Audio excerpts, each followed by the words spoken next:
Hello, everyone. Uh, my name is Ezra, otherwise known as E-Soup. Please let me know if you can hear me okay, because my mic is like way down here. I'm coming to you from my living room, because that is where the Ethernet is currently. I'm sorry, it doesn't look very good. It's not very well lit in here. Um, but I'm just doing what I have to do to make this work. Hi, Nina. Hi, Henry. Hi, Sakine. Oh, I'm good. I'm glad y'all can hear me okay. Yes, I don't want to... Well, hold on. Actually, do I want to show you this painting? The painting back there is, by my friend Jude. I'm gonna see if we can look at it. Hold on. Wait. I'm not... Yeah, there we go. Yeah. Absolutely beautiful painting by my friend Jude. Um, yeah, I'm obsessed with it too. So, um... I really hope this works today. I did a test yesterday and it did not hang up when I was on the Ethernet, so this should work. Um, but I don't know. Nothing is guaranteed. So we will see.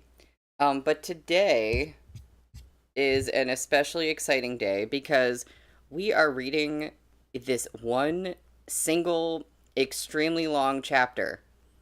It is a 53-page chapter, chapter 102.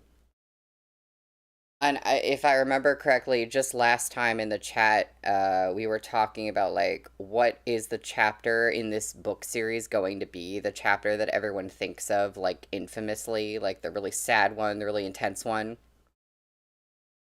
Or, and I was thinking like, oh, there's probably more than one. But this could very well be one of them. Because a super long chapter, like, what does that mean? Like, that fills me with excitement and also dread. Um, so, so the way it's gonna work today is I'm still gonna take a break somewhere about halfway through. I'll just find a place that seems like a good stopping point and we'll break there. Um, so, and what the chapter we're reading today is called I'm the Only One Who Knows You Best. So we just had the whole thing with Li Ruoqiu, Xie Qingcheng's ex-wife, and He Yu was like standing outside the house, like listening to their conversation. And I think it sounds like he's going to maybe have some choice words for Li Ruoqiu, because I guess he's like offended by the way that she was speaking to Xie Qingcheng or something like that. So I'm very curious how this is going to go down. Um, so yeah, I'm gonna get started. We are on page 179 for chapter 102. I'm the only one who knows you best. Li Ruoqiu didn't recognize the young man at first. After all, He Yu had changed a great deal from the middle schooler she had known in the past. It was a while before she abruptly caught on. Ah, it's you? A bit of awkwardness appeared on her face. But He Yu didn't seem to feel awkward at all. He smiled. Auntie Lee, it's me. Hello. This little brat's tongue was far too sharp. At Li Ruoqiu's age, he should be calling her Jie at most. But he insisted on calling her auntie, like he was reminding her of something on purpose. You've grown so much, Li Ruoqiu marveled. Last time we met, you were still a little kid. He Yu continued smiling faintly without saying anything. How many years has it been since we last saw each other? Li Ruoqiu wondered. It's been a long time, He Yu agreed. Li Ruoqiu and the boy studied each other for a while. She was very attuned to emotional nuances, so she noticed right away that there was something off about the way he looked at her. That sort of feeling. How to describe it? It felt somehow familiar. As she thought about it, she realized it reminded her of the looks she'd gotten from that young girl who had shown up at her home to start a fight. The realization made her freeze abruptly in place. She didn't know why the schoolboy would look at her like this. You, aren't you ringing in the new year with your parents tonight? She asked tentatively. Huyu's answer was very simple. No, I'm spending it with Shiega. But Li Rocho wanted to ask something else, but Xie Qingcheng interrupted her. Come with me. Li Rocho had no choice but to give up. Xie Qingcheng glared at He Yu in warning for a few seconds, then walked off to find Xie Shui. Xie Shui despised Li Rocho, but just like Xie Qingcheng, she wasn't the type to kick someone when they were down. Knowing that Li Rocho had been severely beaten by her scumbag of a husband till her mouth was all swollen and one of her teeth had come loose, she agreed to take Li Rocho to a nearby hotel and look after her for a few days. After making all the necessary arrangements, Xie Qingcheng sat down by himself in his house to smoke. No one came in to disturb him again. Auntie Li was a very tactful person, and He Yu had been called away by the other aunties and uncles to chat. Interesting. So this did not go the way I thought it was going to go. Swept up in a warm and welcoming clamor, the crowd outside did their best to pretend they hadn't seen a thing, to leave him a bit of peace. As the night deepened, snow began to drift from the skies again, the windows gradually fogging up and leaving only the red paper cuttings pasted to the glass in clear definition. Xie Qingcheng's eyes were as hazy as the mist. He stubbed out his last cigarette with slender fingers before rising to wash up in the bathroom. It was stifling inside the room. He had smoked too much, and also drunk some wine. Plus, he was truly in a terrible mental state. It took a long time for him to drift off to sleep. When CCTV began to play Tonight is Unforgettable, the door opened once again. In his bleary state, Xie Qingcheng thought that Xie Shui had returned. Only when that person walked past the curtain and arrived at his bedside did he realize it was actually He Yu. Lying on the bed, Xie Qingcheng didn't feel like talking. He just opened his peach blossom eyes a sliver to look up at him with an indifferent, vacant gaze. He hadn't lost his temper in front of Li Roqiu, but he really did feel extremely humiliated, extremely embarrassed.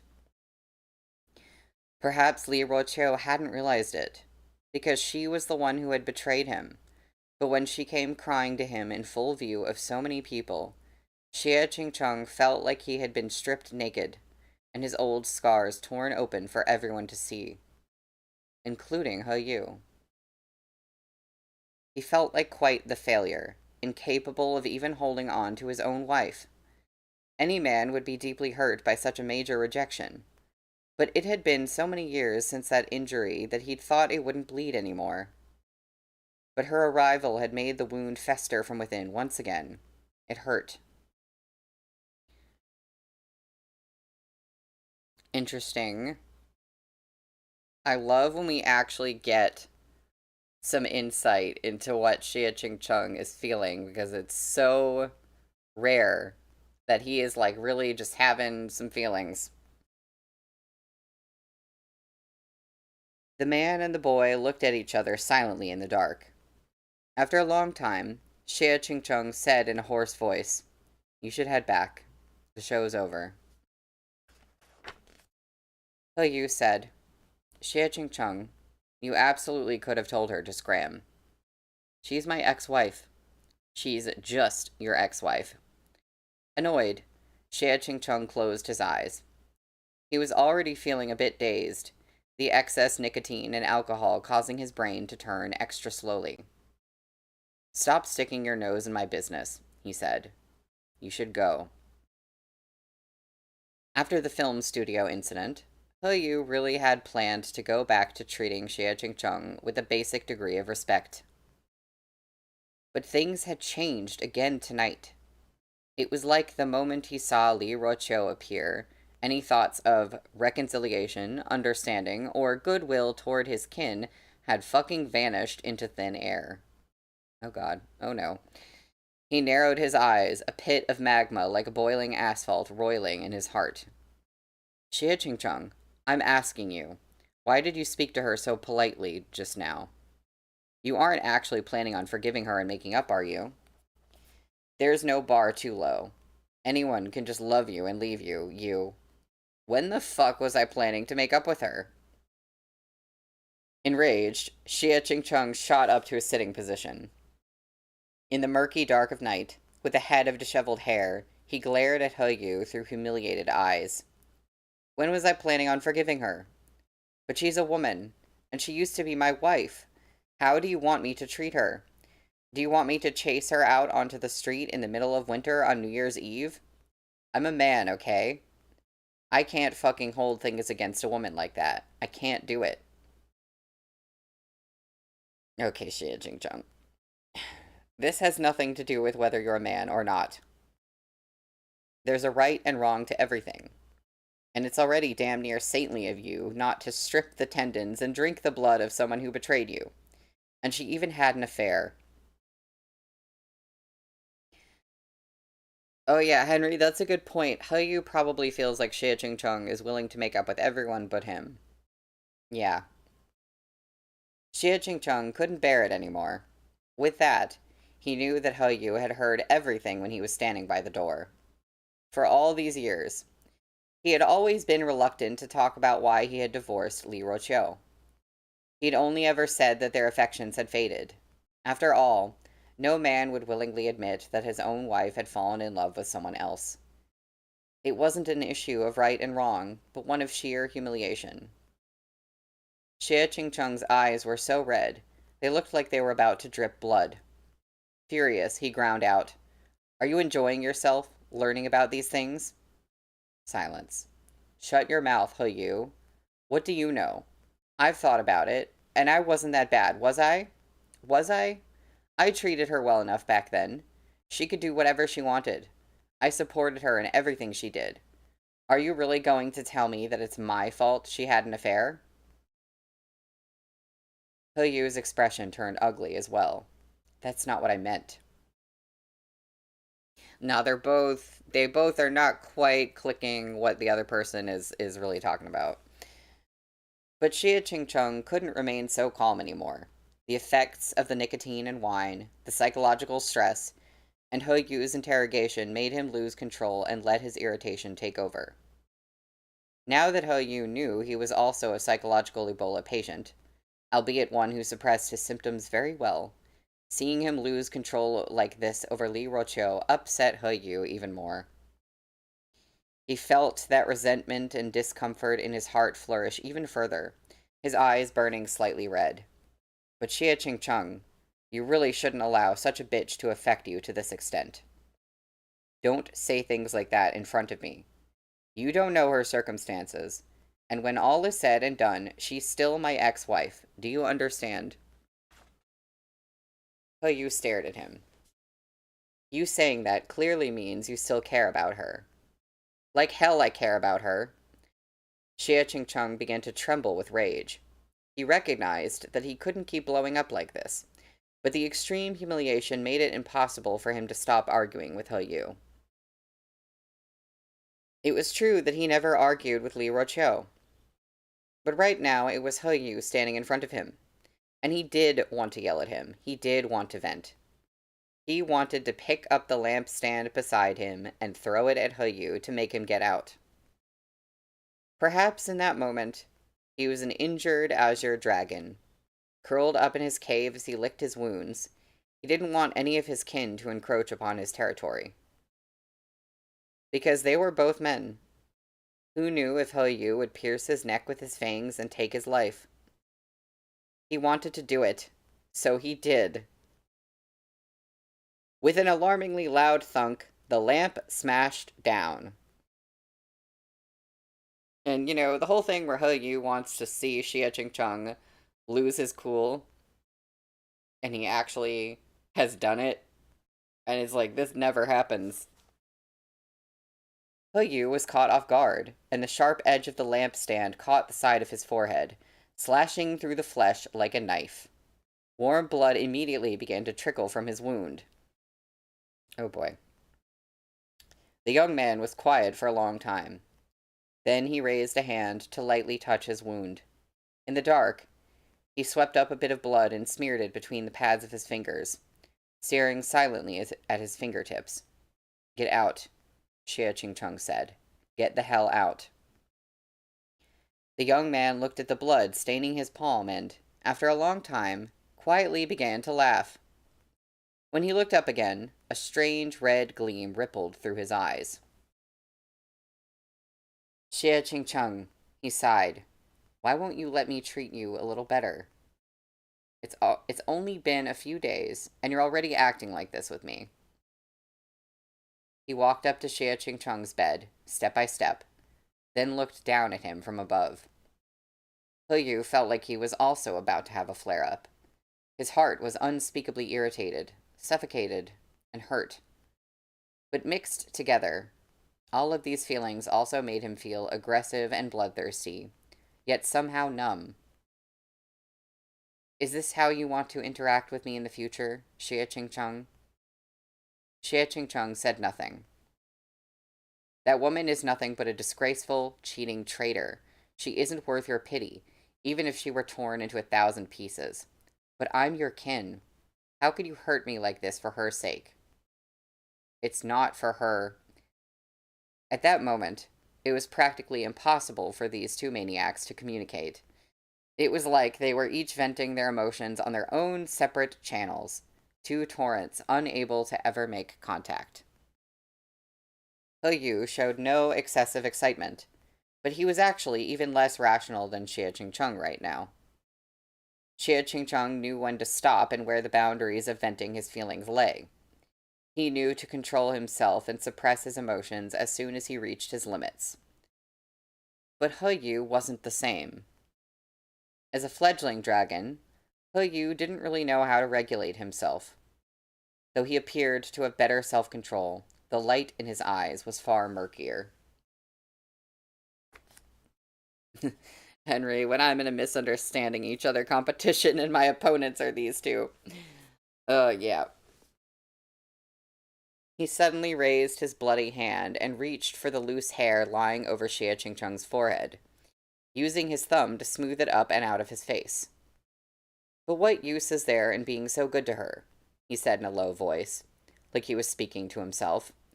"You're just a spare tire to her, a recycling station. She doesn't respect you, Xie Qingcheng. She doesn't love you." "As if I need you to fucking tell me that." Xie Qingcheng flew into a rage. This time, he got off the bed to chase the boy out. "Yu, you are just a child. You don't understand anything at all. You're right. She didn't respect me. I wasn't good enough, okay? It serves me right to be divorced. Serves me right to be seen as a joke by all of you. Serves me right." He didn't get to finish his words, because Yu caught him by the arms and twisted them behind his back. Then he leaned forward, making them both crash onto the bed. Xie Qingcheng's eyes shot wide open as the student fiercely kissed his tobacco-scented lips to the sound of the clock outside striking midnight. Not the perfect timing, okay. "That's right, Xie Qingcheng. It really does serve you right," Yu said, his voice low as he emerged from their messy, viciously passionate kiss to pant for breath. "Serves you right for provoking me." "Let go. You fucking let go of me," Xie Qingcheng hissed quietly into the space between them. "What are you doing now? Didn't you fucking say you wouldn't do this to me again?" "That's true." Yu had one large hand around his neck and the other on his back. When he heard Xie Qingcheng say this, he drew back slightly, his gaze lingering on the man's face. He was still lying on top of Xie Qingcheng, his lips barely half an inch from his mouth, close enough to feel every rise and fall of his chest. "You said you wouldn't do this again," Xie Qingcheng said at last, quietly, as he panted for breath. The soundproofing in this old apartment wasn't great. and there were people everywhere outside. Their argument had gotten so ugly. It would have been more than enough to invite the sidelong gazes and searching eyes of the curious. Xie Chingcheng had already lost enough face today. He didn't want to lose any more. But you, I hope that you'll keep your word. Yu looked at him silently, his eyelashes dipping as he shifted his gaze from Xie Chingcheng's eyes to his lips. I did say that. Don't worry. I won't go back on my promise. His inscrutable gaze lingered on Xie Chingcheng's lips a moment longer, then moved back to his eyes. When He Yu had been staring at those lips, his gaze had been full of desire. But now that he was looking into Xie Chingcheng's eyes again, it darkened. But he slowly brushed his fingertips over Xie Chingcheng's forehead. Eyes closed, he nuzzled gently against the hair at Xie Chingcheng's temples with the tip of his nose. When he abruptly opened his eyes again, they burned with a scorching yet ice-cold flame. Some things can be different. Would you like to give them a try? Before Xie Chingcheng could figure out what he meant, what could be different, He Yu suddenly pulled the belt of his bathrobe free. I don't know what... I'm trying to figure out the logic that He Yu is approaching this with. Now, I mean, it's what logic? There is no logic, but like what... How does this not count as doing something against Xie Chingcheng's will? Xie Chingcheng's eyes reddened in fury. You insist on behaving like this again? You're going to go back on your word just like that? You're capable of respecting all mentally ill people, but I'm the one fucking exception? He Yu didn't make a sound as he pushed Xie Chingcheng down with brutal strength and shoved the belt between Xie Chingcheng's teeth, muffling his words beyond comprehension. Xie Chingcheng couldn't bear it any longer.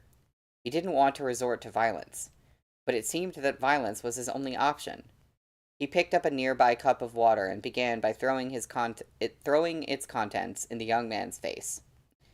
Then, when the water not only failed to chase He Yu away, but made him cling even tighter, Xie Chingcheng furiously smashed the empty cup directly into his head.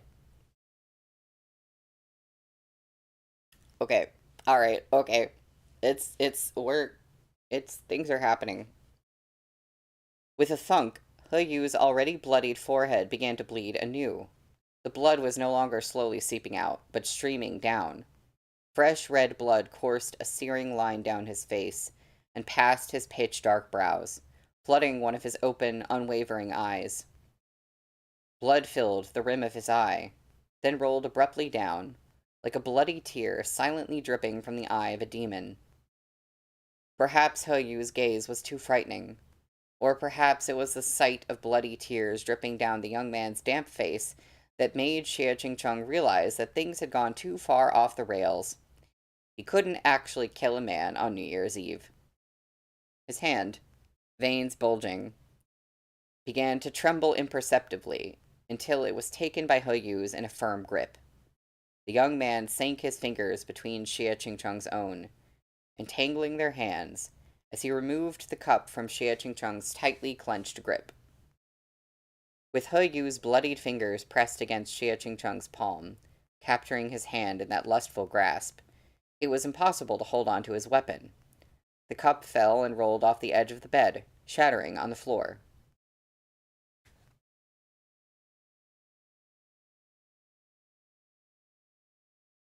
At the... Oh, okay, I saw words on the next page. I'm not there yet. At the sound of porcelain breaking, Xie Chingcheng immediately squeezed his eyes shut, his expression pained like he had been tormented to the point of madness by everything that had happened today. Xie Chingcheng. He Yu slowly lifted his hand. His gaze seemed crazed yet calm, hurt yet furious. He touched Xie Chingcheng's ice-cold face. I said, some things can be different. Then he lowered his head and did something he had never done before. Xie Chingcheng had already despaired of him. But he never expected that after tearing open his clothes, Yu would lower his head, lean down, and he actually took Xie Chingchung's length into his mouth. Xie Chingchung's eyes shot open, and he made a muffled noise around his gag. His mind went blank. He couldn't believe what was happening. Yu was giving him head.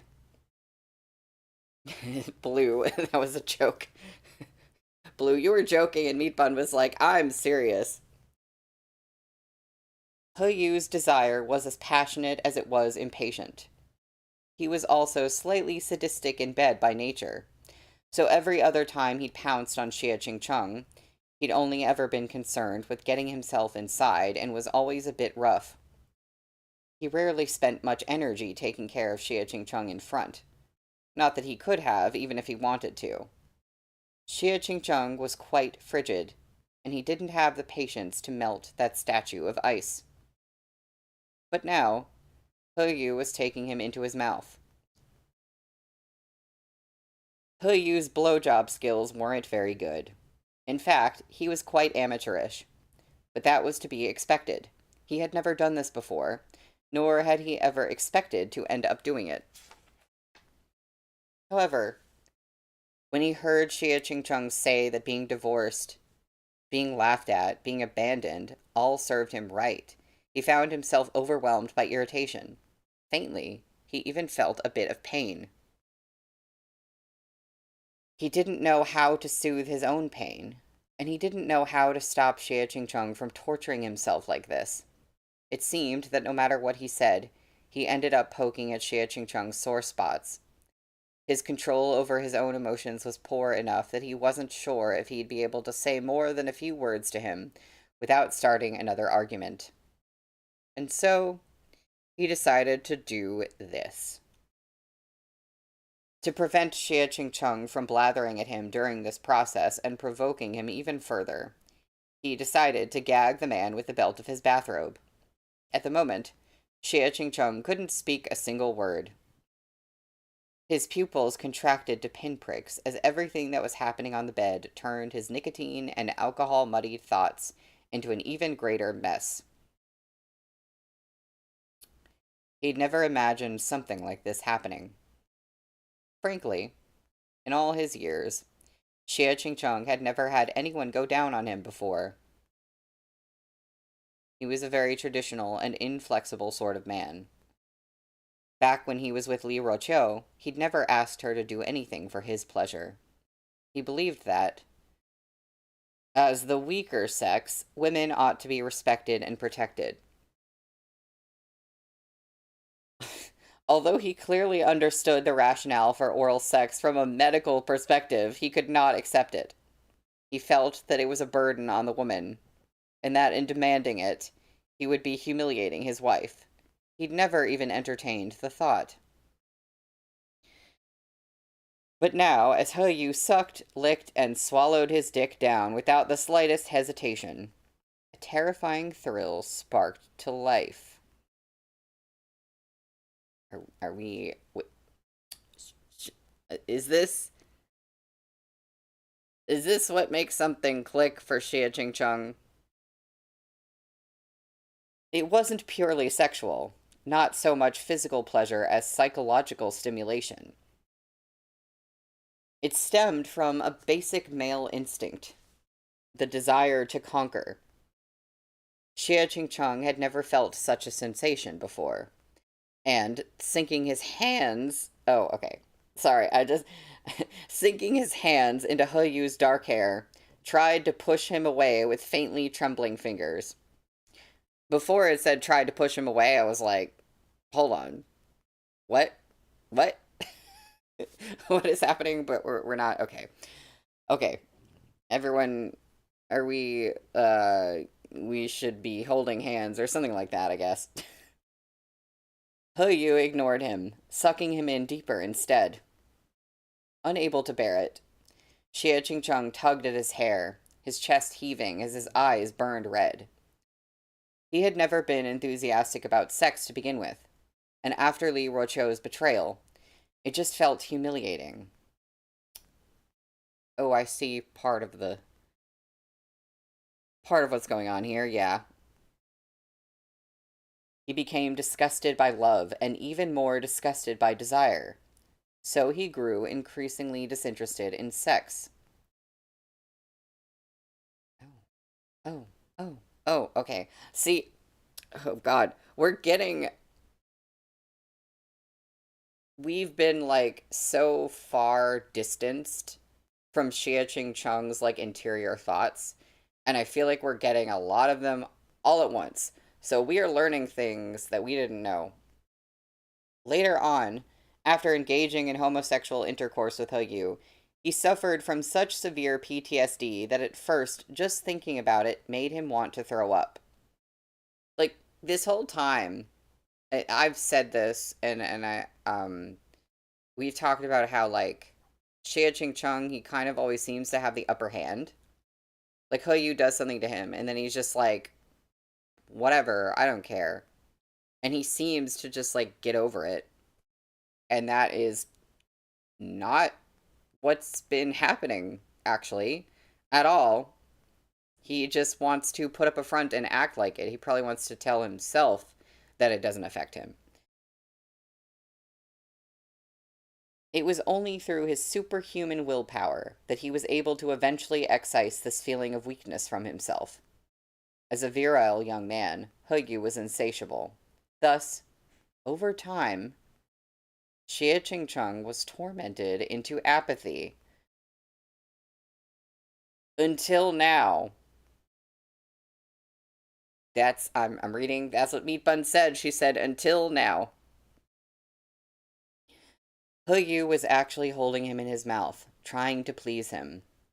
The boy's mouth was warm and wet as he carefully kept his teeth away from the man's dick and caressed the shaft with his tongue. Yu sucked fervently, like he was dying of thirst. It really was strange. Of course, he loathed homosexuality. But now he felt it was no big deal to suck Xie Ching Chong off. In fact, he even enjoyed it. No man could put up that much resistance against being sexually serviced by someone, especially when that service was carried out with roiling passion, not just mechanical lovemaking done out of obligation.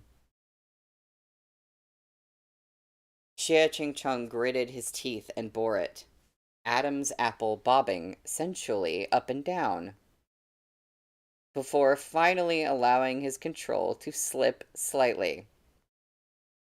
He let a low gasp escape between breaths. His immediate thought was that he shouldn't be this way. Aside from the time when he drank Plum Fragrance 59, he'd never felt much pleasure from this sort of thing with Yu. He had always been overcome by humiliation and disgust. As a man, he couldn't bear being pushed down beneath another. But now, he felt a long-lost, tingling heat slowly awaken within his body in response to the boy's enthusiastic ministrations. I did not think that we would be here today. I know we're in volume 4, but we're in volume 4 of a 10-volume series, and I thought I was going to take longer to get to this point. This is...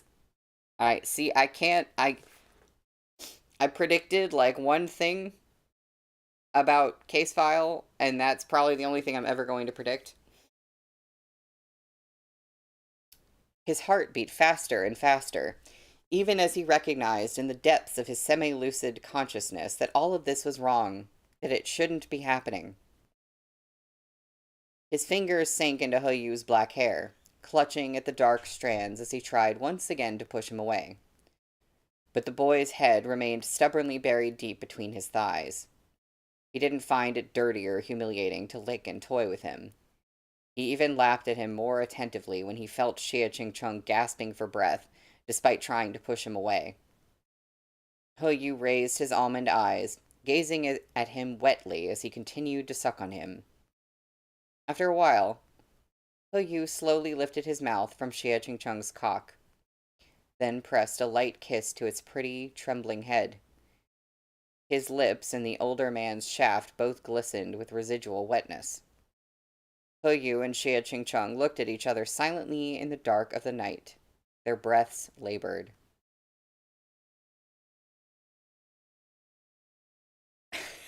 All right, everybody, everybody, we really are holding hands now. Under his ministrations, Xie Ching had already grown hard. I'm clapping for everybody now. Oh yeah, I got to take a drink. While Xie Ching never had much of a sex drive and was still very unused to being with a man, his issues were simply a dislike for the act itself, coupled with a low sex drive. He wasn't totally without desire, nor was he impotent. Xie Ching still had a body made of flesh and blood. It was impossible for him to feel nothing with He Yu using his mouth to pleasure him like this. This was the first time he had shown desire in front of He Yu.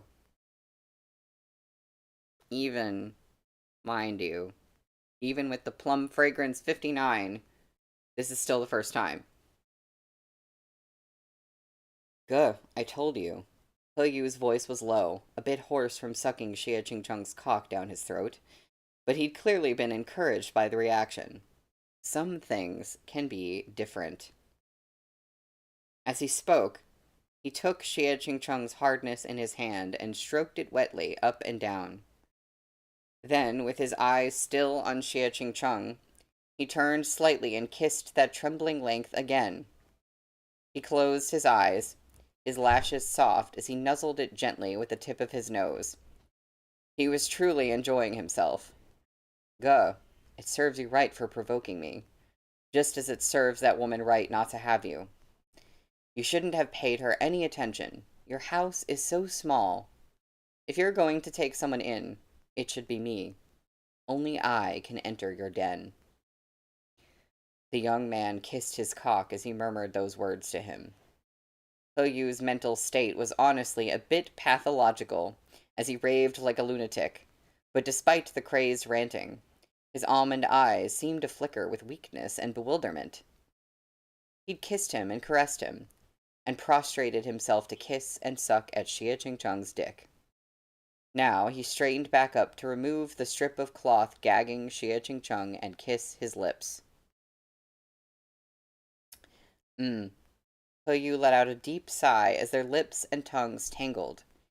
He licked his way in, thrusting his tongue inside until everything was amorous and wet, biting at Xie Ching's lips and pressing against the back of his neck with one hand to angle his head, again and again, kissing him, toying with him, wanting him. After he'd heard Li Ruoqiu and Xie Ching's conversation, He Yu wanted Xie Ching more than ever before. He especially wanted to fuck Xie Ching on this bed where he had made Li Ruoqiu into a woman.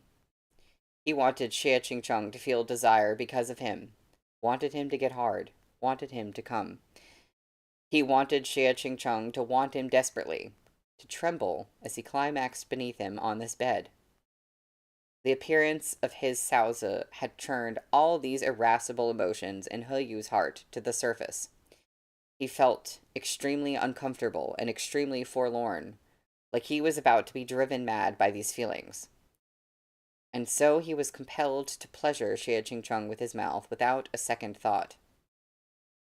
There was nothing else he could do. He wasn't a woman, so he didn't know how he could win. His only choice was to clumsily yet enthusiastically suck Xie Ching off. He hoped that the flames burning in his chest could spread to Xie Ching's body tonight, and sear away every trace that Li Ruoqiu had left on his skin. Between each kiss, He Yu pressed his forehead to Xie Ching's and spoke quietly. That woman said that everything would be different if she could have had a child with you. But she doesn't deserve it. She doesn't deserve it, Xie Ching. She doesn't understand you. I'm the one in this world who understands you the most. I'm the one who can feel you the most. That sense of desolation intensified, slowly pooling into an ocean inside his heart. It makes me so angry when you talk to her. How can she be so shameless as to say that she wants your child? That's not what she meant, Xie Ching interjected. You're still standing up for her. This lunatic became extremely long-winded whenever he veered into madness. He looked like he wished he could strangle Xie Ching. But he also seemed like he wanted Xie Ching to praise and coddle him. As he talked and talked, the intensity of the madness in his eyes burned stronger and stronger, yet his voice only grew softer and lighter. Guh, you're not allowed to stand up for her. She doesn't treat you as well as I do. Did she ever do this for you? Everyone, you must not allow me to forget. A song just popped into my head, and Henry, this is partly your fault because you said, oh, you should get into writing pop songs. But a song popped into my head, and I went, oh my god, that fits perfectly with their dynamic. And I can't even remember the name of the song right now. I just know that on the break, I need to go look it up. So someone remind me, please. Xie Ching said nothing. But I can do this for you. I can give you head. As he spoke, he kissed Xie Ching's lips again and again. Their kisses weren't deep, just one light touch after another. She made you so apathetic to sex, but I can cure you. Really, I'm not lying to you this time. You shouldn't be so frigid. Don't be so apathetic with me. Don't treat me like you treat her. It was like he was teetering on the brink of madness, or threatening him, or maybe pleading with him. Perhaps in that moment, even He Yu himself didn't know what sort of emotions were driving him. Too many feelings had pooled together, filling his heart up like a swamp, eating away at him from the inside. Entrapped, he searched madly for a way out, and when he looked into Xie Ching's eyes just inches away from his own, he thought that perhaps this was the light that could lead him out of this desolate swamp. Xie Ching closed his eyes and turned his head away. The pressure of He Yu's emotions was too much to take.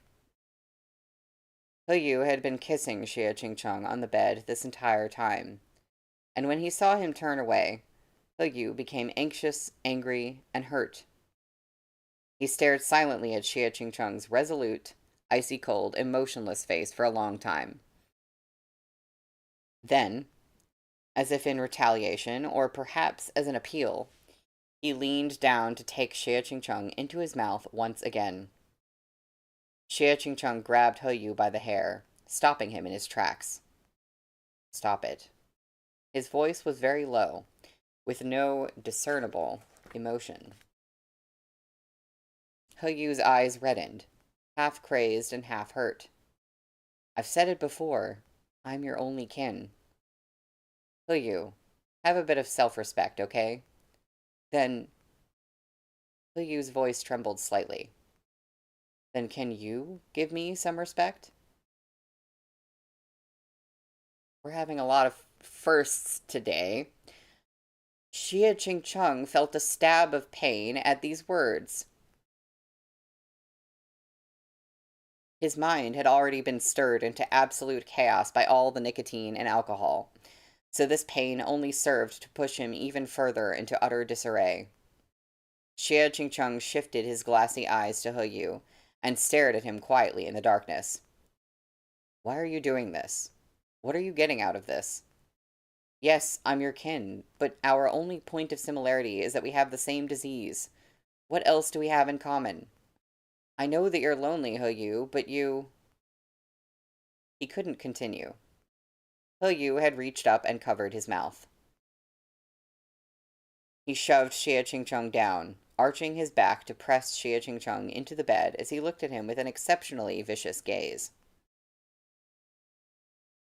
Xie Ching closed his eyes. He Yu was going to go mad again, going to violently tear him apart again, and shred his stomach and intestines with his dragon's claws.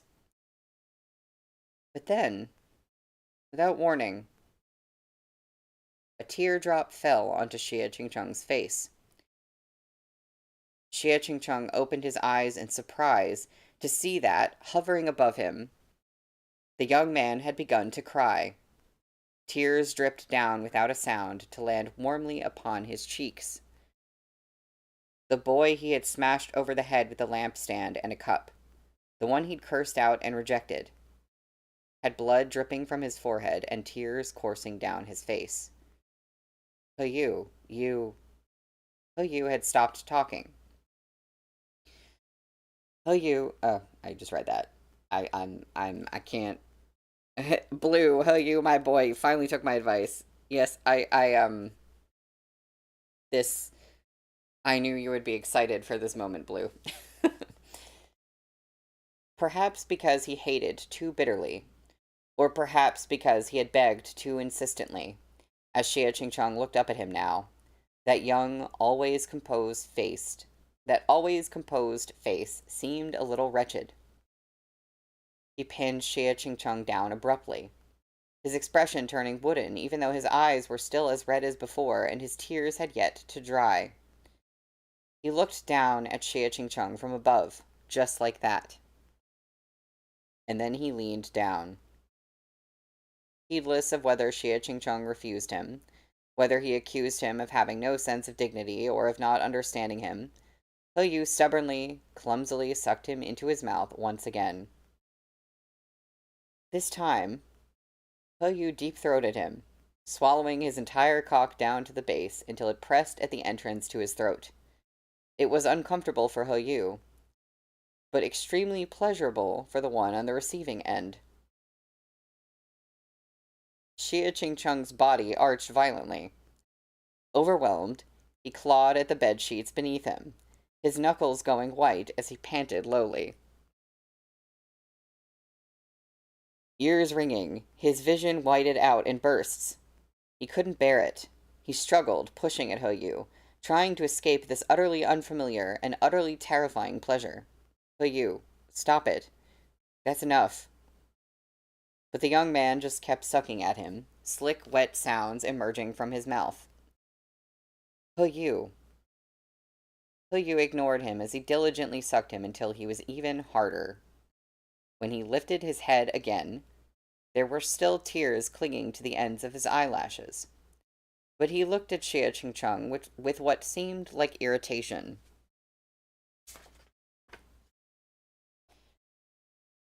In the ensuing silence, Xie Qingcheng turned his gaze away, again, refusing him, yet again. Yu gritted his teeth. He wouldn't accept this. He was going to keep dragging things out tonight until one of them gave in. Are you sure you don't want this? He asked quietly. Xie Qingcheng didn't respond. He lowered his face again. Xie Qingcheng pushed him. He tried again, and got pushed away again. He pressed closer again, only to be pushed away yet again, and, in the end, it turned into an extremely childish shoving match. The back and forth went on and on, compounding Xie Qingcheng's turmoil in the process. Xie Qingcheng pushed him away again and again, so Yu stubbornly advanced again and again. It was just like the way, in their lives, Yu kept running toward this man, who pushed him away despite his own loneliness again and again.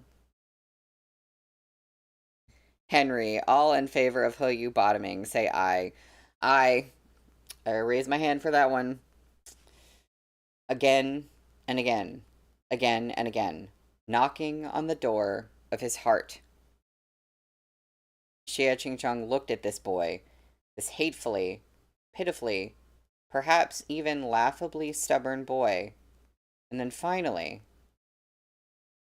maybe it was because of the cigarettes and the wine. Maybe he was really just irritated. Maybe his thoughts had become tangled up in a massive knot. Or maybe he was in too much pain. Maybe it was because his desire burned too hot.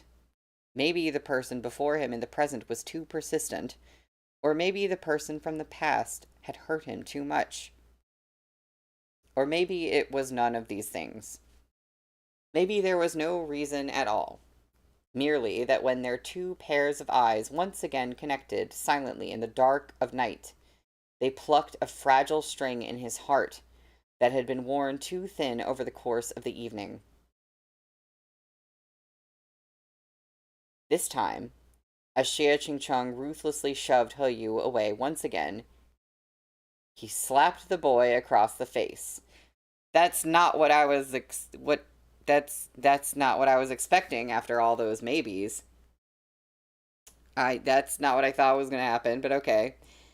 Then, panting roughly, he met He Yu's eyes. The two of them looked at each other quietly. And then, perhaps because of all those maybes, after delivering the slap, Xie Ching-chung paused for a moment, then suddenly grabbed He Yu by the hair and dragged the relentless beast over, hauling him to his own frosty eye level. He Yu's eyes widened in shock. Blue. I don't know. Xie Ching-chung, you.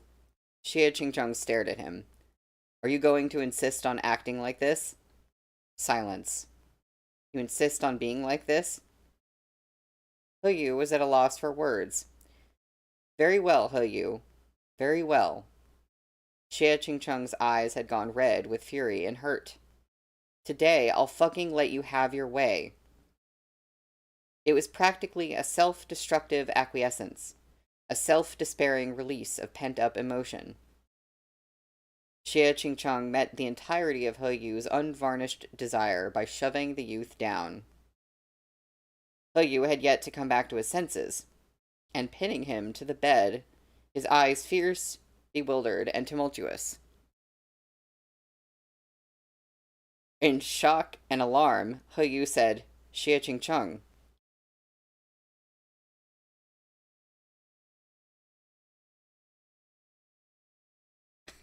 I can read this.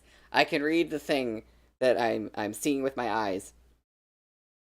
Xie Ching-chung straddled him and propped himself upright, loose wisps of hair falling over his forehead as he bent down. Oh god, okay, there's art. Okay. He stared at He Yu for a moment with his piercing, fiercely combative, unyieldingly masculine eyes, before finally abandoning himself to despair and grabbing He Yu by the jaw, leaning down to kiss him viciously.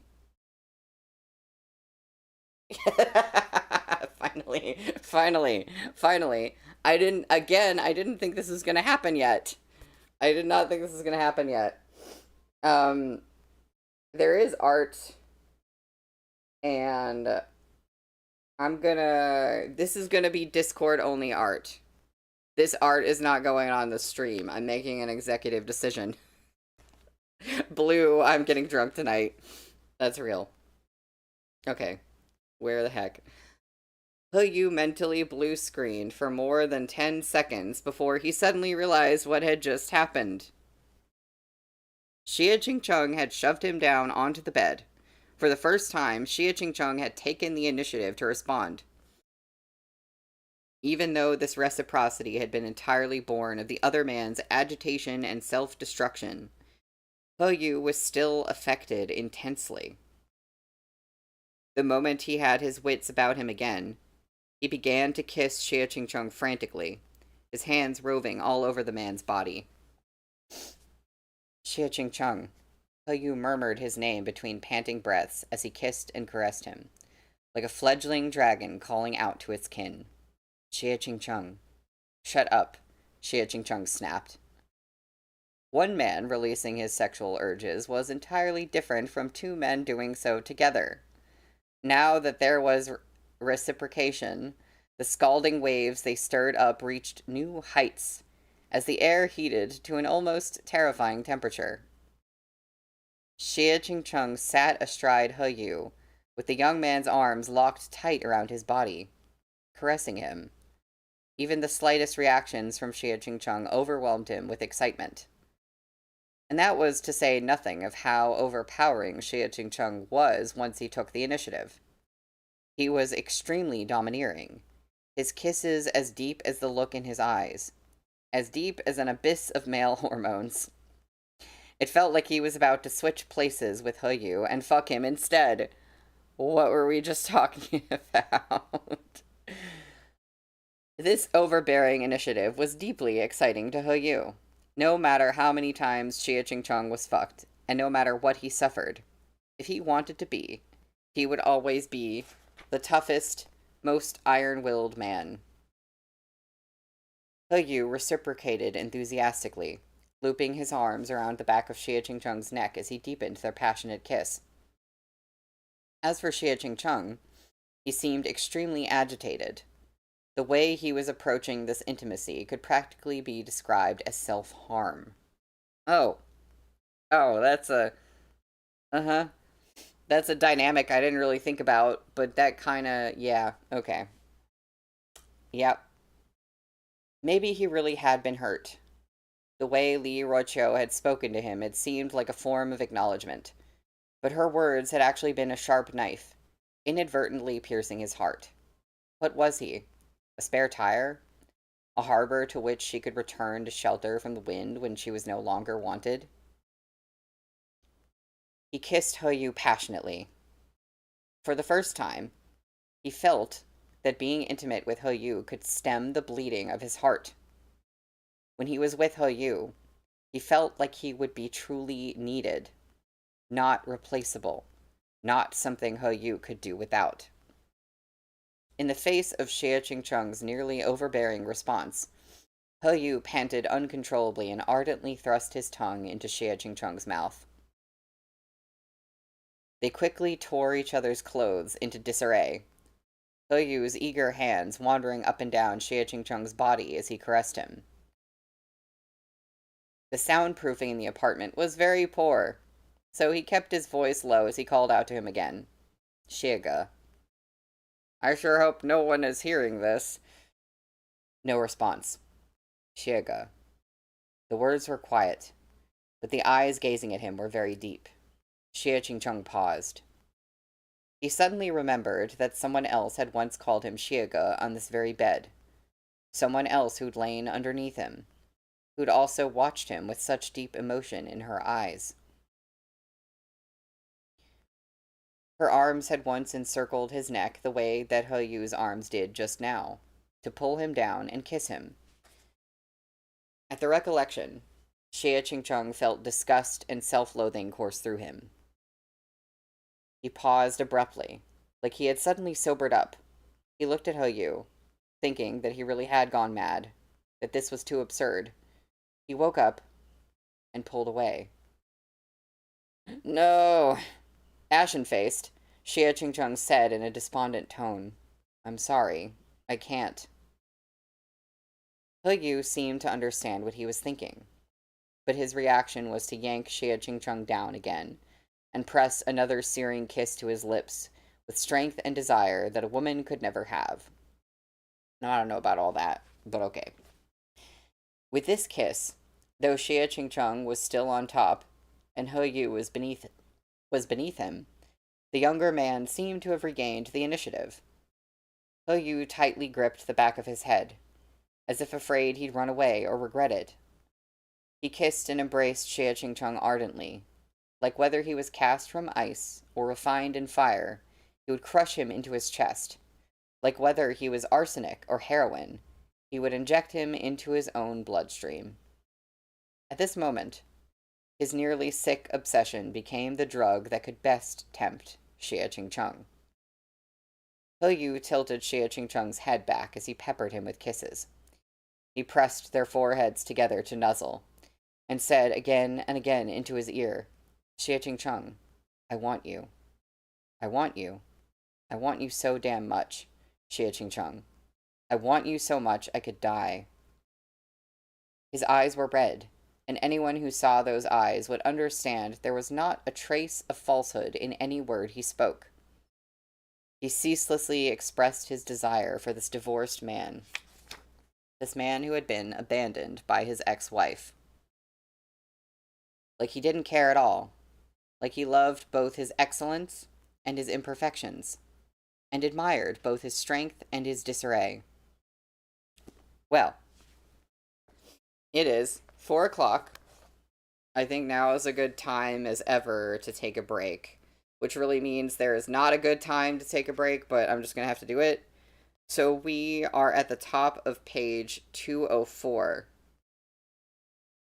and we will come back to that shortly. I will try to find that song I was thinking of, and I will see about putting that art in the Discord. So, see y'all back again in 10 minutes.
Hi, pals. I'm back.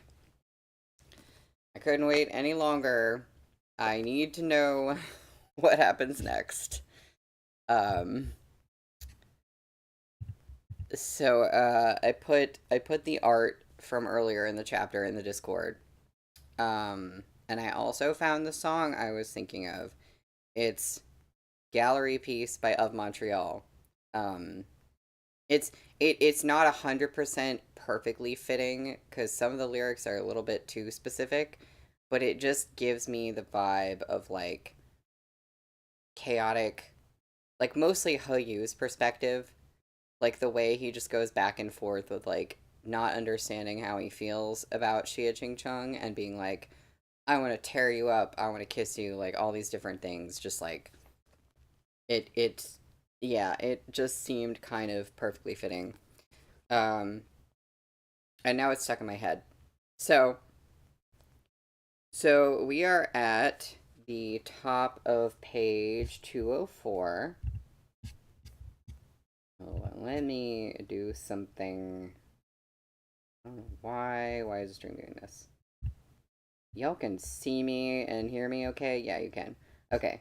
The stream preview that I get from YouTube always lags behind for some reason, like where my video is actually at. And as the stream goes on, it just gets more and more behind. But I realized last time that I can actually pull it forward myself. So we're at the top of page 204.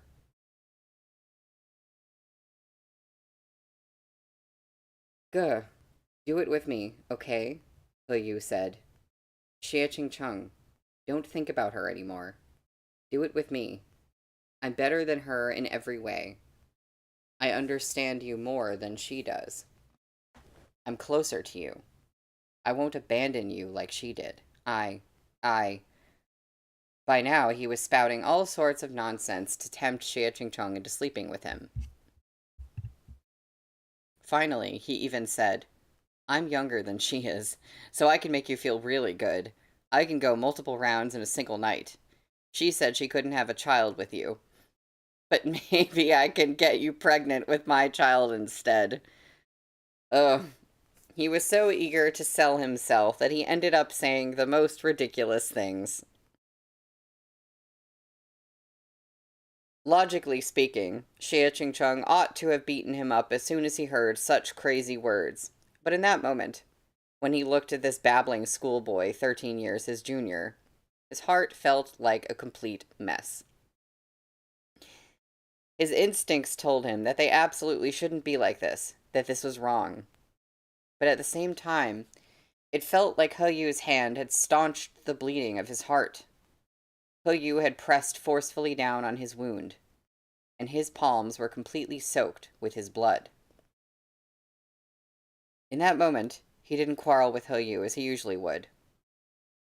Instead, after a long silence, he slowly pushed Hoyu down onto the bed, stared at him for a good while, then said in a voice laced with threat, Why aren't you the one getting pregnant? What did you just say, Blue? We keep winning? We keep winning, yes! Hoyu blinked in silence. He'd forgotten that Xie Ching Chung was a real man's man, so if he really were to take the initiative, he wouldn't want to be on the bottom. However, Hoyu also suspected that Xie Ching Chung didn't actually want to be the one on top in a homosexual relationship. When all was said and done, it was still very difficult for a straight man like Xie Ching Chung to get in bed with another man. And that's his excuse for being the bottom. Hoyu pulled Xie Ching Chung a bit lower from where he was currently straddling him, so that their chests were touching and their hearts were nearly beating in unison. As their hearts trembled together, he stroked Xie Chingchung's hair and whispered softly to him, I'm better at making money than you are, Ge. So if you get pregnant, I can support you. Xie Chingchung cursed at him in a low hiss. Pregnant my ass. He Yu waited for him to finish swearing before tilting his head up again and kissing him deeply, half like a punishment, half overwhelmed with desire. Eagerly, frantically, he pulled down the zipper of his own jeans. This time was different from all their previous encounters. Even though they had yet to fuck, Xie Chingchung taking the initiative had made He Yu terrifyingly hard. Xie Chingchung's condition was also entirely unprecedented.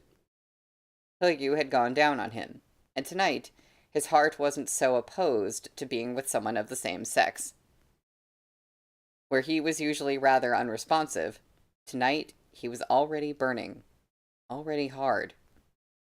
The two of them strained against each other on the creaky old bed as they kissed, panting deeply and urgently as they both refused to concede. Blue. Pregnant my ass. Yes, that's how it's happening in this scenario.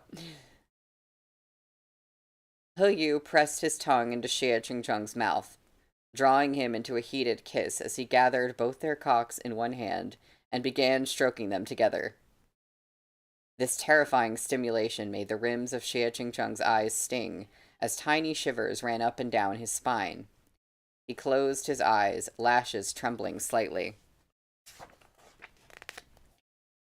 Although the two of them had been pressed intimately together for a while now, they had restrained their voices the whole time, not daring to let the neighbors or the people outside overhear any hint of what they were doing.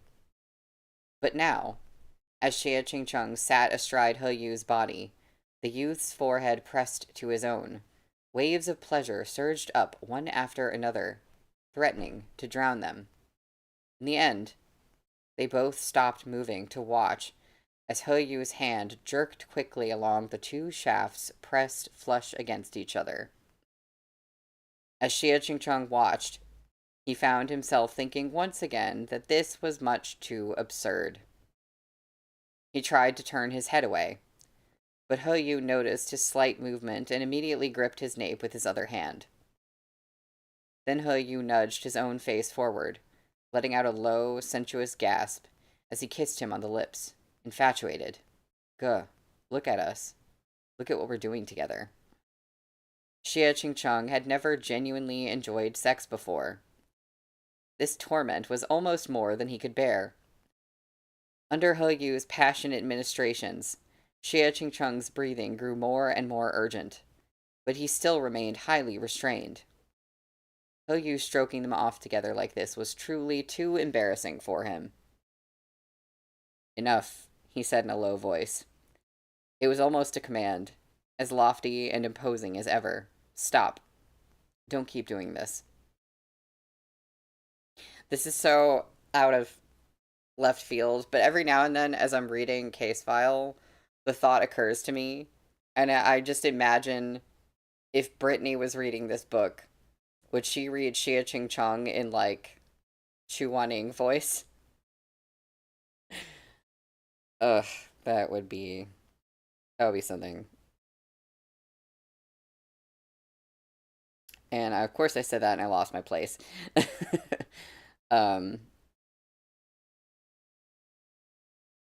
But how could He Yu possibly listen to him? He Yu was neither Li Ruoqiu nor Chen Man. He rarely took Xie Chingchung's orders seriously. When he heard Xie Chingchung's command, he only kissed him even deeper before stroking their blisteringly hot lengths with even greater fervor. Xie Chingchung grabbed He Yu by the hair as he straddled him, his back slightly arched, the veins in the backs of his hands standing out. Knitting his slanted, pitch-black brows, he said in a low voice, Stop it, He Yu. Stop. Ge, come for me. I want to see you come. Let go. Let go of me. He Yu only looped a hand around the back of Xie Chingchung's neck, pinning him in place above himself. As their burning hot bodies pressed close, they both let out a soft gasp. Then He Yu drew Xie Qingcheng into another wet kiss, sucking on his slightly cool lips and tongue. Xie Qingcheng's lips were usually so cold. It was always difficult to warm them up, but right now, He Yu didn't seem to care at all. Instead, he kissed Xie Qingcheng with a bone-deep infatuation, as though trying to steal all the breath from his lungs. Xie Qingcheng had never been subject to such fervent, frantic need in bed before. As a certain critical horizon loomed closer, finding that he couldn't struggle free, Xie Qingcheng reflexively tried to turn away so that he wasn't facing He Yu. However, realizing that this would show too much weakness, he abruptly lifted a hand and pressed it over He Yu's eyes to keep the young man from seeing his expression. He Yu's almond eyes were completely covered by his hand, blocking the entire scene from view. But this didn't actually affect anything.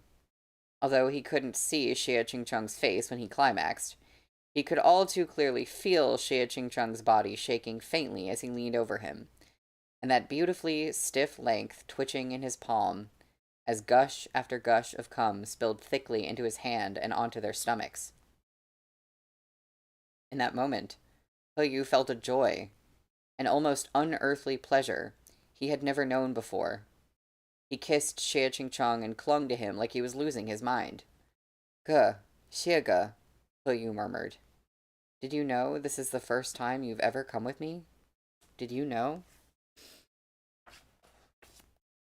"Shut the fuck up," Xie Qingcheng snapped back as if offended, panting quietly.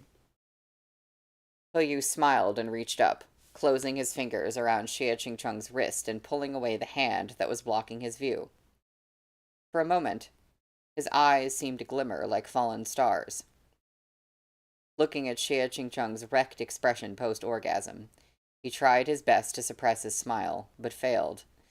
His grin only grew wider as he grasped Xie Qingcheng's arm and peppered the tattoo with kisses. "I already told you, I'm the world's most handsome and experienced lover." That was all. Capitalized, by the way. Xie Qingcheng jerked his hand out of He Yu's grip before dealing him a slap across the face, albeit not quite hard enough to really hurt him. Have some shame. "How am I going to have a kid with you if I have too much shame?" He Yu asked. Xie Qingcheng couldn't muster a response. "Ge, I made you feel good, but what about me?" He Yu stopped smiling, staring at him with both elation and madness in his eyes, as he reached down to stroke his own dangerously hard dick, even deliberately rubbing it against Xie Qingcheng's stomach. "Xie Ge, will you give me pleasure? I want to fuck you. I want to be inside you so bad. I want to fill you with my cock and give you my baby." The brat's brain had really gotten messed up. It was quite apparent that Li Roqiu's parting words had been too much for He Yu to handle. Xie Qingcheng was still recovering from his orgasm. "You don't have the ability," he said with an air of indifference. He should have said that he didn't have the ability, or the right parts, but Xie Qingcheng's pride as a man was too great. He didn't like saying he was incapable of anything, even if the ability in question was determined by the fundamental biology of the sexes. He Yu stopped as soon as he heard this. He drew Xie Qingcheng into his arms, kissing him on his lips, his earlobes, his neck, before saying, "In that case, could you please let me find out whether I have that ability or not?" With that, he swept Xie Qingcheng into yet another wet, heated embrace. The two of them rolled around on the old-fashioned bed, the friction from their bodies tugging half of the sheets onto the floor. They clung to each other so ardently that it seemed they no longer cared about anything else, like their sole wish was to fling all their worldly concerns to the back of their minds, as they melted together in desire.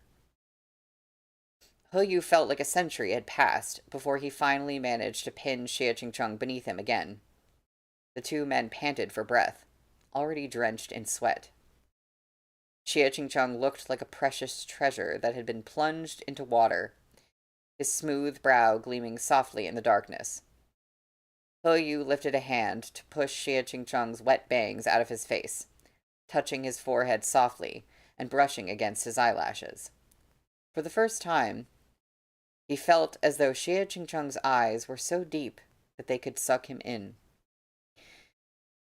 He asked, "Guh, can I fuck you?" Xie Qingchung ignored him. He asked again, and Xie Qingchung still ignored him. He Yu continued to pester him, kissing him again and again, amorously thrusting his hips against him, his lustful intent patently obvious. "Can you let me fuck you? Xie Qingchung, can you please let me fuck you?" Xie Qingchung had finally been nagged to his limit. The way He Yu kept talking, it was like he didn't know the meaning of shame or humiliation. In the end, he responded by roughly seizing He Yu's hair and pinning him down.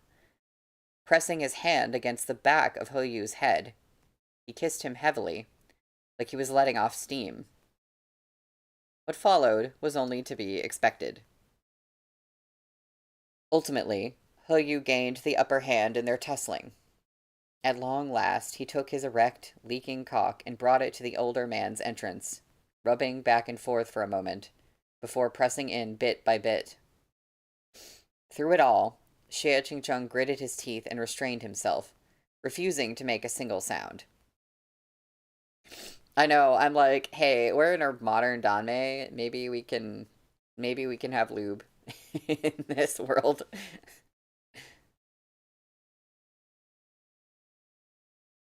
His head was a bit of a mess.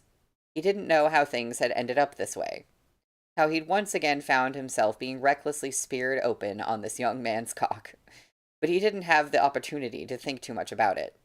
He gasped as He Yu entered him, pressing in deeply until he was fully seated, the slap of his balls against Xie Qingchung's ass making the older man furrow his brows and let out a muffled grunt. "It feels so good," He Yu said, his voice hoarse. Then, pressing in deep, he gently rocked back and forth a couple of times. "Guh, you feel so good.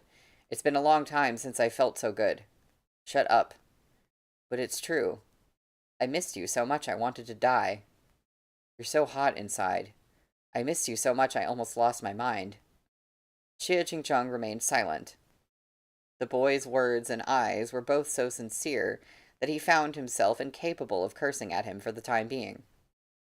He Yu hugged him as he ground gently against him. Then, like a parched man finally getting a sip of warm water, he began to thrust, with uncontrollable urgency. Xie Qingchung's entire body tensed, unable to accept it. It hurt a lot. He Yu was too big, and he was fucking him too deeply and relentlessly. The boy was impetuous to his core. No matter how many times they'd slept together, he was still as eager as the first time. Xie Qingchung held his breathing steady, refusing to pant, even as he paled and clutched at the half-fallen bedsheet. He Yu spread Xie Qingchung's legs and wrapped them mortifyingly around his waist, pinning Xie Qingchung down as he pounded away rhythmically, forcing Xie Qingchung's tight hold to devour his shaft. He completely took possession of this man on his nuptial bed.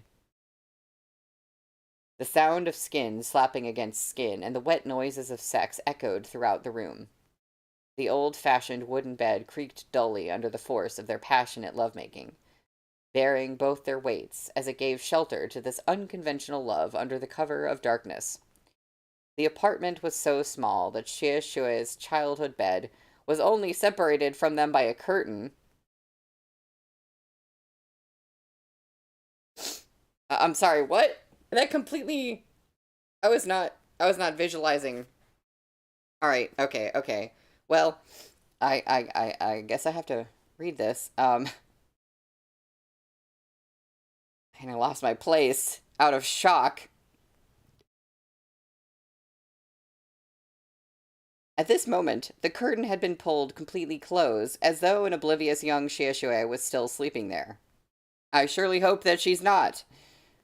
As he was being fucked, amidst all the pleasure and stimulation, Xie Qingchung suddenly became overwhelmed by a sense of disgrace. I don't think that she's there. I think that the point is to make Xie Ching feel weird about it, but she's not actually there. I'd like to assume that Xie Shui just, I don't know, went home back to her dorm or whatever on her own, and no one's gonna walk into the apartment, please. As he was being fucked, amidst all the pleasure and stimulation, Xie Ching suddenly became overwhelmed by a sense of disgrace. The humiliation he felt today was even deeper than what he'd felt on his first night with He Yu at that club. He had never been all that interested in the act, but he and Li Ruoqiu did have sex after they were married. Their sex life conformed to society's expectations for a husband and wife, and they'd done everything on this very bed. But now, he was being pressed into that same bed by a 19-year-old boy, forced to take it like a woman. The abrupt reversal of position was so jarring that he couldn't help but tremble. As he realized this, he suddenly couldn't take it anymore. He tried to back out and break free, saying, "Oh, you. Forget it. Stop. I don't like this. Not here. Don't." How could Xie Ching tell him to stop now? He Yu was about to die of frustration, about to lose his mind. His movements stilled for a moment as he pulled away slightly and looked down at the man lying beneath him. He panted lowly and asked, almost uncomprehending, "Why should I stop? Don't you feel good? I've fucked you hard again, so why do you want me to stop?" His hips started moving again as he spoke, the thrusts shallow but quick, so difficult to bear that Xie Ching's entire body tensed up. He Yu leaned down to stare into Xie Ching's face beneath his messy bangs, then followed Xie Ching's shattered gaze, only to see the old mark on the wall where Xie Ching and Li Ruoqiu's wedding photos had once been displayed. Suddenly, He Yu understood. In the end, Xie Ching still couldn't accept being fiercely fucked by a college-aged boy on the bed in which he had once been a husband. An overwhelming ache suddenly rose in He Yu's overstimulated heart. With this dull pain throbbing through him, he lifted his hand to cover Xie Ching's eyes and leaned down to kiss and nuzzle against his lips and nose, even as his hips continued to thrust unerringly. "Don't think so much. The past is the past. And now, Xiege, you are mine. Did you forget? You still have to birth me a child." Xie Ching wanted to pick up the mug and smash it over his head again. "Birth? Your motherfucking..." He Yu's response was to snap his hips forward so sharply that Xie Ching's waist nearly crumpled. The sudden thrust caught him off guard, making him cry out, peach blossom eyes opening wide, loath to believe that this young man could reach so deep inside him. "You've said it. You can't take it back." He Yu stroked a hand over Xie Ching's firm abdomen as he thrust into him, fucking him so deep and hard that he almost believed that Xie Ching's stomach really would swell with pregnancy from his onslaught. "You have to bear my child, Ge. I'm going to fuck you. I'm going to knock you up." If Xie Ching wasn't being fucked so ruthlessly, he would have cursed him out for his absurdity. What was this lunatic going on about now? But he couldn't speak. He was being fucked with such excessive, almost retaliatory force that he was incapable of stringing together a complete sentence. He Yu ruthlessly drove his hips forward like he was punishing this man, like he was coercing him, like he wanted to stopper off every single one of his regrets. Spreading Xie Ching's legs wide, he spent a long time fiercely and passionately thrusting into him. Then he took a deep breath and picked Xie Ching up, without breaking the connection between their bodies. He knelt on the bed, bucking his hips upward without pause, and bouncing the man in his arms, fucking him hard, sending waves of both pain and pleasure through Xie Ching as he jerked him up and down. Xie Ching's prostate was situated especially deep inside him, and it was the perfect position and angle to stimulate that spot fast and hard. "Is it here?" Silence. "It's here, isn't it?" Xie Ching couldn't bear it anymore. Overwhelmed, he furrowed his brow, dampness gathering beneath his long eyelashes. Henry bounced that old man. Uh, Yu was fucking him so deeply. He even reached down to stroke the place where they were connected. So wet. Guh, you get wet whenever I fuck you here. Does it feel that good? As he asked these humiliating questions, he kept pounding into him, fierce and rapid as a pile driver. With their bodily fluids easing the way, each push and pull grew more fervent, the wet sounds from Xie Chingchung's hole accompanying each slap of skin on skin. Though Xie Chingchung was an intensely tough, unyielding man, when all was said and done, he was still made of flesh and blood. Under such a relentless onslaught of stimulation, he still trembled with wave after wave of near terrifying pleasure. He clamped his hands down on the headboard, his knuckles white and his brows knitted, and bit down hard on his lip, refusing to let out a single wayward sound. But Yu could feel how that little hole kept twitching and clenching under his assault. He let out a delighted gasp, then suddenly pulled his slick cock out. He grabbed Xie Chingchung by the hair and forced him into a kneeling position, before once again pressing the head of his cock against that lewd, spasming hole. He rubbed it wetly against the entrance for a while, but did not push in.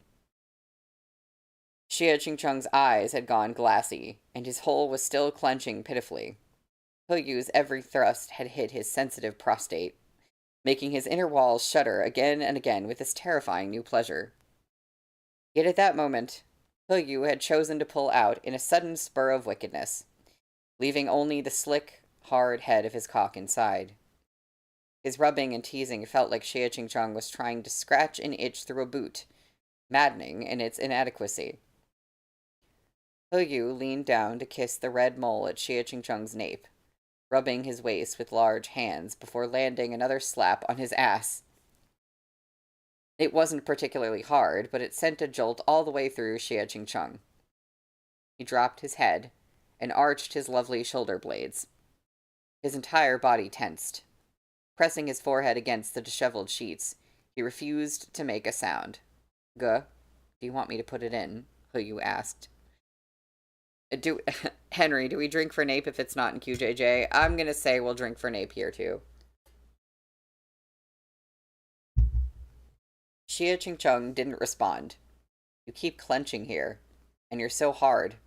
You feel really good right now, don't you? Xie Chingchung snapped. If you won't fucking do it, then get out. But his voice trembled with every syllable. So although his words were quite imposing, unfortunately Yu wasn't threatened at all. Yu kept teasing him, pressing his cock against Xie Chingchung's clenching hole, pushing in slightly and then pulling back out, thrusting shallowly before easing out again. Xie Chingchung's mind was increasingly muddled. He had never experienced such an obscene maneuver, and it was about to drive him entirely mad. The unresolved stimulation, that sense of soaring into the clouds only to be dragged back before he could reach the peak, grew steadily stronger in the face of this advanced technique that Yu had learned from who knew where. He gradually began to tremble all over as Yu fucked him like this, his firm, undeniably masculine body shuddering beneath a college student so many years his junior. Guh, ask me for it, Yu said. Tell me you like it. Ask me and I'll put it in. Xie Chingchung glared at him in stony-faced silence. You're unbelievably wet here, you know. You take it better than a woman. Yu pressed the large head of his cock into Xie Chingchung again. As it squeezed into the little hole, slicked up with their bodily fluids, it even made a lewd squelching noise. Guh, praise me. If you praise me, I'll make you feel so good. It was the first time Xie Chingchung had felt such powerful stimulation to his prostate. But even so, how could he possibly praise Yu? He clenched his teeth and bit his lip until he drew blood. Even though the light in his eyes was already distinctly scattered, he still refused to do as Yu wanted. Yu continued to murmur dirty things into his ear. his words growing increasingly obscene and absurd. Gradually, the boy's relentless assault crushed Xie Qingchung's patience and tolerance into a misshapen mess. And then, before He Yu had realized it, Xie Qingchung's fury boiled over. Rather than praising He Yu, he began to struggle as if He Yu was torturing him instead. Flipping them over on the lasciviously disheveled sheets, he first landed a heavy slap across He Yu's face before cursing him out in an extremely hoarse voice. You really fucking want to make this a competition, huh? You fucking want to see who has better endurance, huh? That wasn't actually what He Yu had meant. He wasn't like Xie Qingchung, fundamentally speaking. As the top, he already had the upper hand, so he didn't feel such a strong urge to claim further victories in bed. But he had well and truly set Xie Qingchung off this time. While He Yu was still regaining his senses, Xie Qingchung pinned him beneath his body once again. Then, before He Yu could react, Xie Qingchung slapped a hand over his mouth, straddled his hips, lined himself up with He Yu's cock in an almost retaliatory manner, and pushed himself down. Blue bounced to show dominance. Oh my god, if you told me that any of this would be happening in this chapter earlier today, I was just at work completely unsuspecting, like, I wonder what, I don't know, emotionally devastating things are going to happen in this chapter today. He Yu's body arched, so overcome by pleasure he nearly came on the spot. Perhaps that was precisely what Xie Qingchung was trying to achieve. He Yu's breathing was muffled under Xie Qingchung's palm. Xie Qingchung's body was trembling as well. As he sat down on He Yu's cock of his own accord, his waist softened and shuddered until he nearly collapsed into He Yu's arms. However, he managed to catch himself, his gaze cold and fierce, his blood-stained lips fluttering around his words. You little brat. If you can't bear it, then you should just say so. Or you can beg me if you'd like. He Yu was about to be tempted beyond endurance as Xie Qingchung rode him. Such a stoic, strong man was riding him like this, biting his lip as he moved up and down in tiny increments. Xie Qingchung gazed down at He Yu with pitch-dark eyes as he used He Yu's own tactics against him. Although Xie Qingchung also found it extremely hard to bear, he furrowed his brows and continued with his shallow movements, stimulating He Yu, but not allowing him any opportunity to satisfy his thirst. Xiege, you... This time, it was He Yu who couldn't handle it. His length was buried in the man's slick warmth, that tiny hole sucking him in rhythmically as it swallowed up the hot hardness of his desire, but the thrusts were very weak, like trying to quench his thirst with poison. The pleasure only served to worsen his plight. Watching He Yu's delirious expression, Xie Qingchung finally recovered some sense of initiative. His fingers sank into He Yu's black hair and smoothed back the messy strands that had fallen over the boy's face. Then he stared into his spellbound eyes and said, "Still trying to act tough?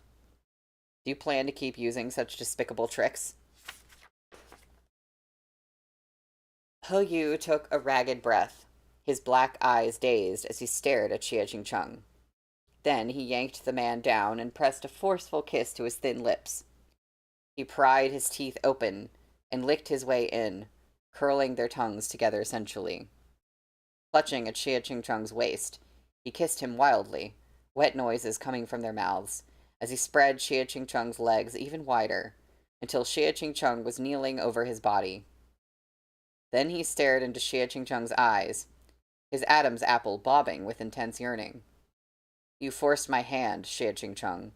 You forced me into treating you like this."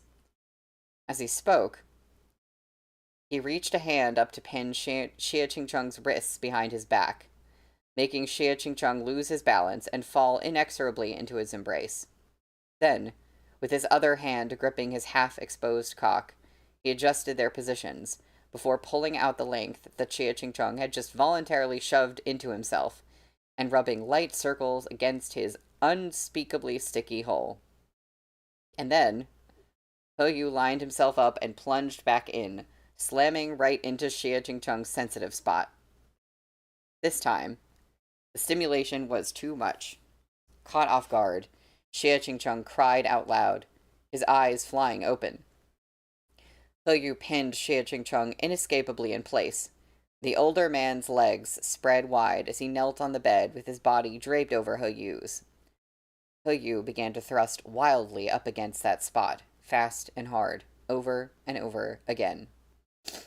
The bed shook harder than ever as Hoyu put all of his power into his hips, his every thrust making Xie Chingchung's body tremble from the force. Hoyu fucked him frantically, vengefully, using his astonishing strength to pound into Xie Chingchung as he watched the man above him shake and quiver from both pleasure and pain. Oh no, Blue, that is a terrifying thought. What if the neighbors hear and think it was Xie Chingchung and Li Ruoqiu? Oh dear. There's really no good outcome if the neighbors overhear this. In a way, that would almost be better than if they knew that it was Hoyu, but still. Oh, goodness. It was only through his inhuman willpower that Xie Chingchung managed to bite his lip once more. The intense pleasure was accompanied by an excruciating sense of shameful taboo. When his awareness came back to him, despite the urgency of his breathing, the strenuous heaving of his chest, and the tears that had been fucked out of him, he still kept his mouth resolutely shut, unwilling to let any more filthy, uncontrolled sounds escape.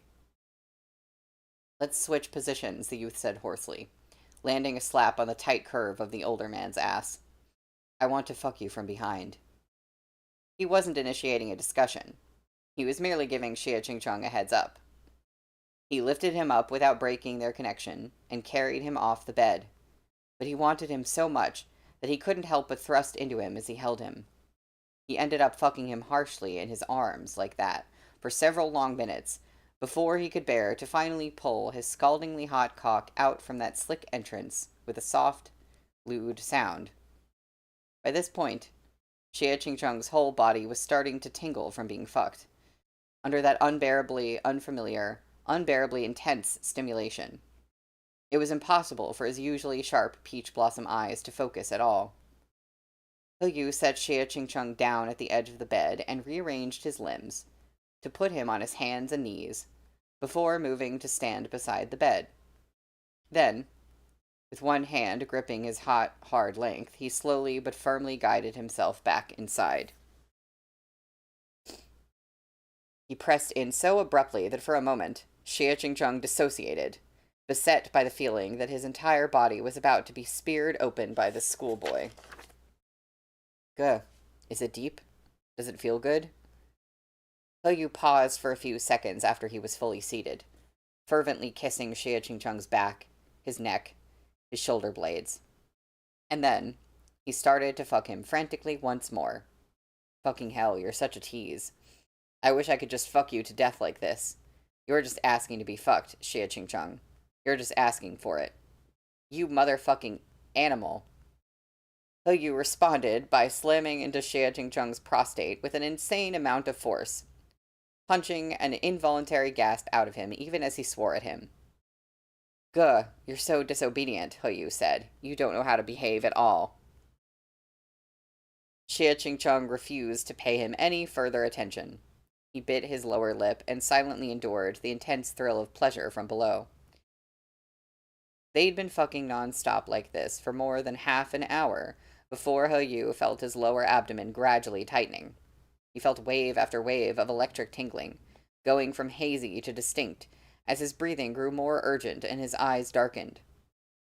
He wrapped his arms around Xie Chingchung from behind, kissing that gorgeous spot of cinnabar at his nape once more,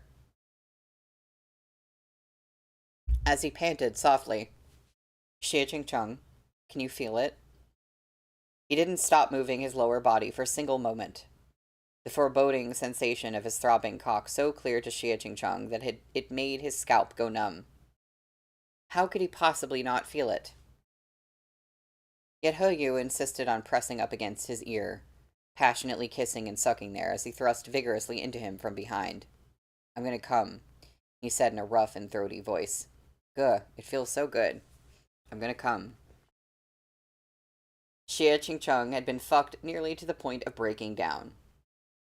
It wasn't until the boy panted those words several times into his ear that he suddenly realized something, his mind clearing slightly. Yu was extremely aroused already from hugging and kissing and fucking him all this time, and from constantly nuzzling against him. His breathing grew heavier and heavier as he panted out, I'm gonna fill you up with my cum. Xie Qingcheng's face went white. Pull out now. Motherfucker, you aren't wearing a condom. The pitch of his final words crept up slightly out of fear. Other than that time in the changing room, Yu had started wearing a condom almost every time. Mostly because they often did it at school. Each time Yu finished fucking him in an empty classroom, Xie Qingcheng had to endure the discomfort and teach class afterward. If Yu had insisted on going without under such circumstances, Xie Qingcheng would have definitely killed him. There were even a few times when Yu realized that he'd forgotten to bring condoms on his way to see Xie Qingcheng, and had to make an immediate detour to the campus supermarket to buy some, because there was no way Xie Qingcheng would allow him to cream pie him I can't speak. Allow him to cream pie him in a classroom. This was very much like when they had sex at school, and Xie Qingcheng would reject him because he didn't have condoms. Yu paused, then said in a mocking tone, Do you have condoms in your house? Xie Qingcheng blinked. If you do, I'll pull out and put one on right now. He paused. Or should I go and ask your neighbors to borrow a box of condoms right in front of your ex-wife? Fuck off. Yu was close to coming, so he slowed down his movements and teased Xie Qingcheng to draw out that maddening pleasure. He deliberately made every press into him lingering and deep, talking nonsense to him all the while. Guh, look. Why are you behaving like you're actually my wife?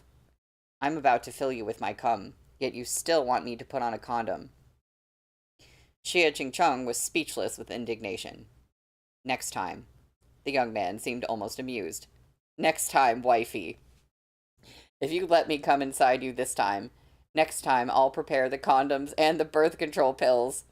I'll make sure everything's prepared for you before I fuck you properly, alright? Pills my ass. If you keep blathering stupid shit like this, I'm going to.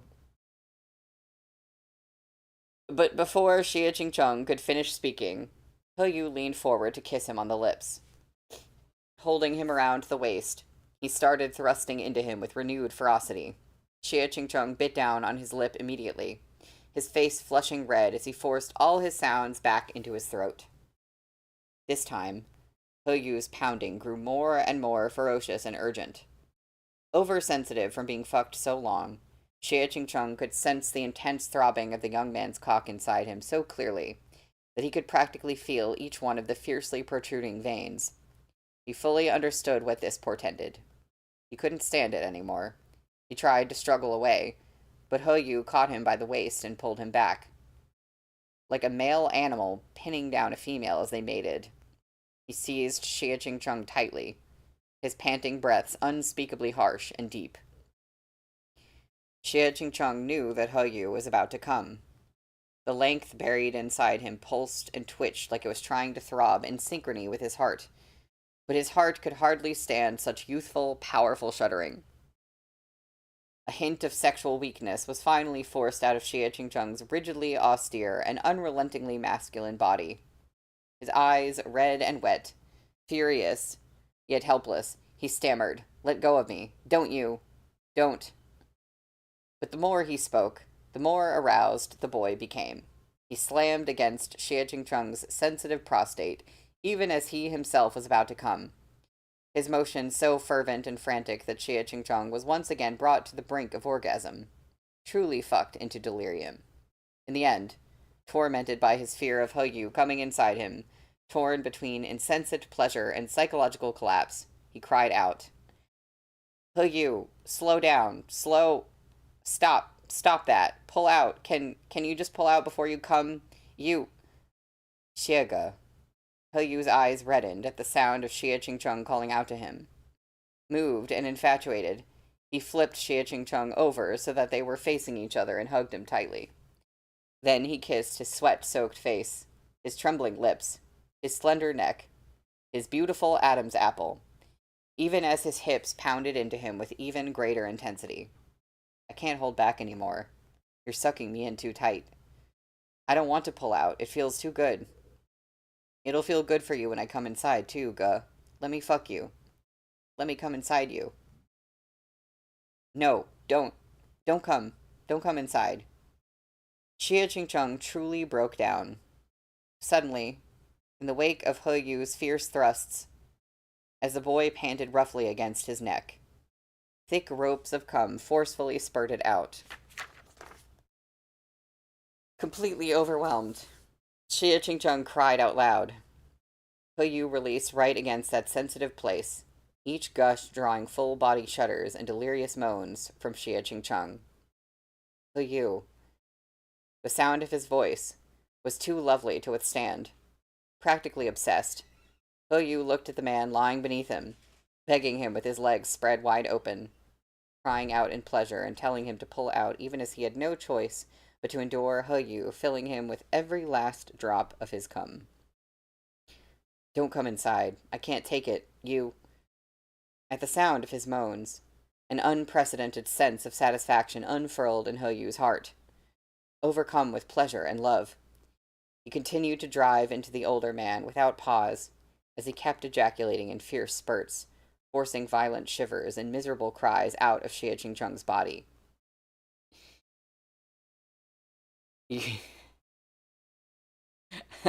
Henry, how long have they been at this?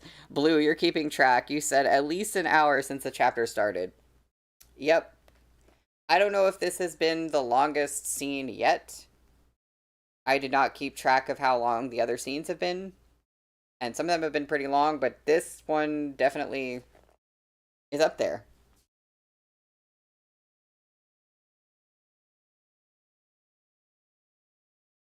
Wait. Oh, I read that already. You can't take it, but you're trembling from pleasure. Did you know that you're leaking? You're sucking me in so tight that you're shaking.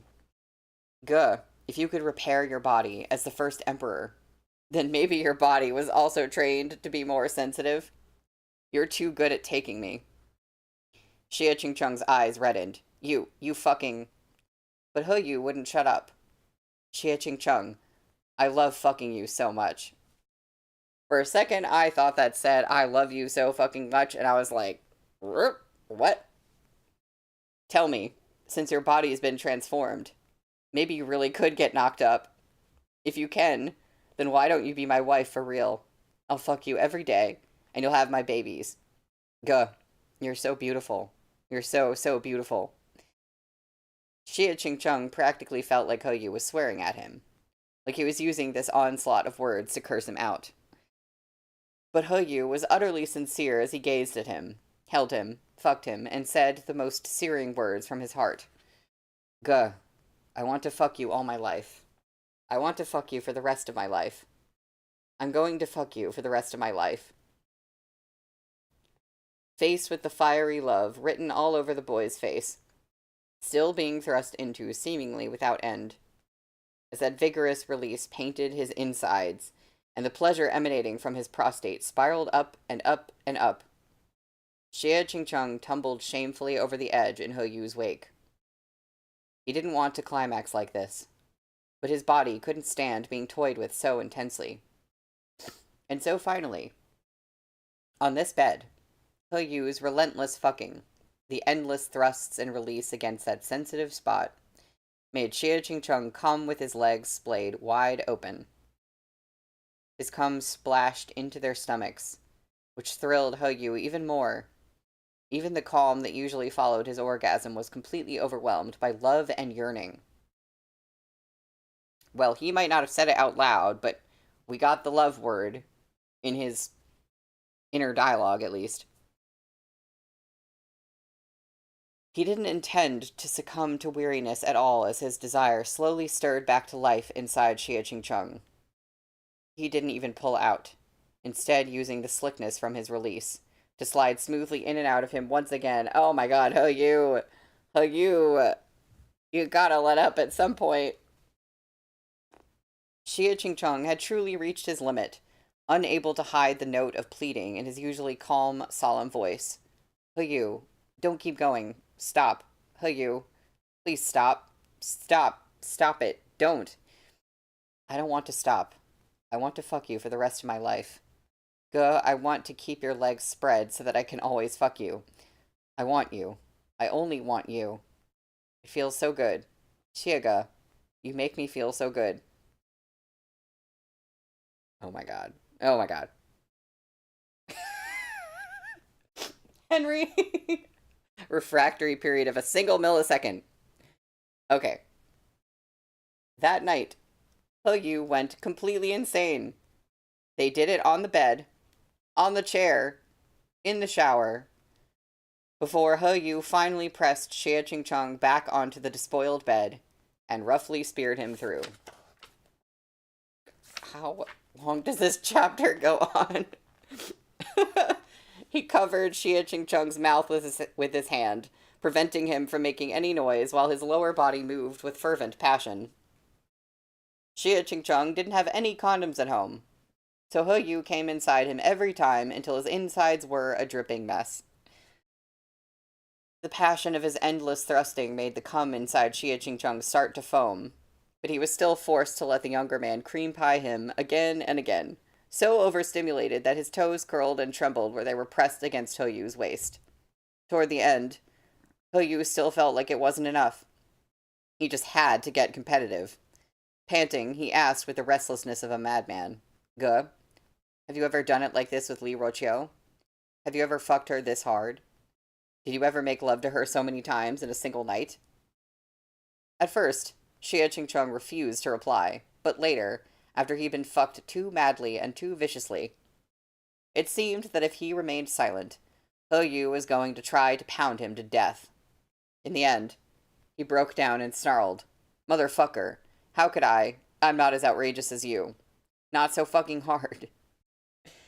He Yu huffed a breath and slowed a little, pressing into him with shallow, lingering thrusts as he gave Xie Qingcheng time to gather his wits. He dipped his head to kiss him. I'm not outrageous. It's because you fill me with an insatiable hunger. Xie Qingcheng felt like his heart had suddenly been scalded. He Yu, the little beast, could be incredibly crude and vulgar, but he was a man of learning. He could also be very erudite.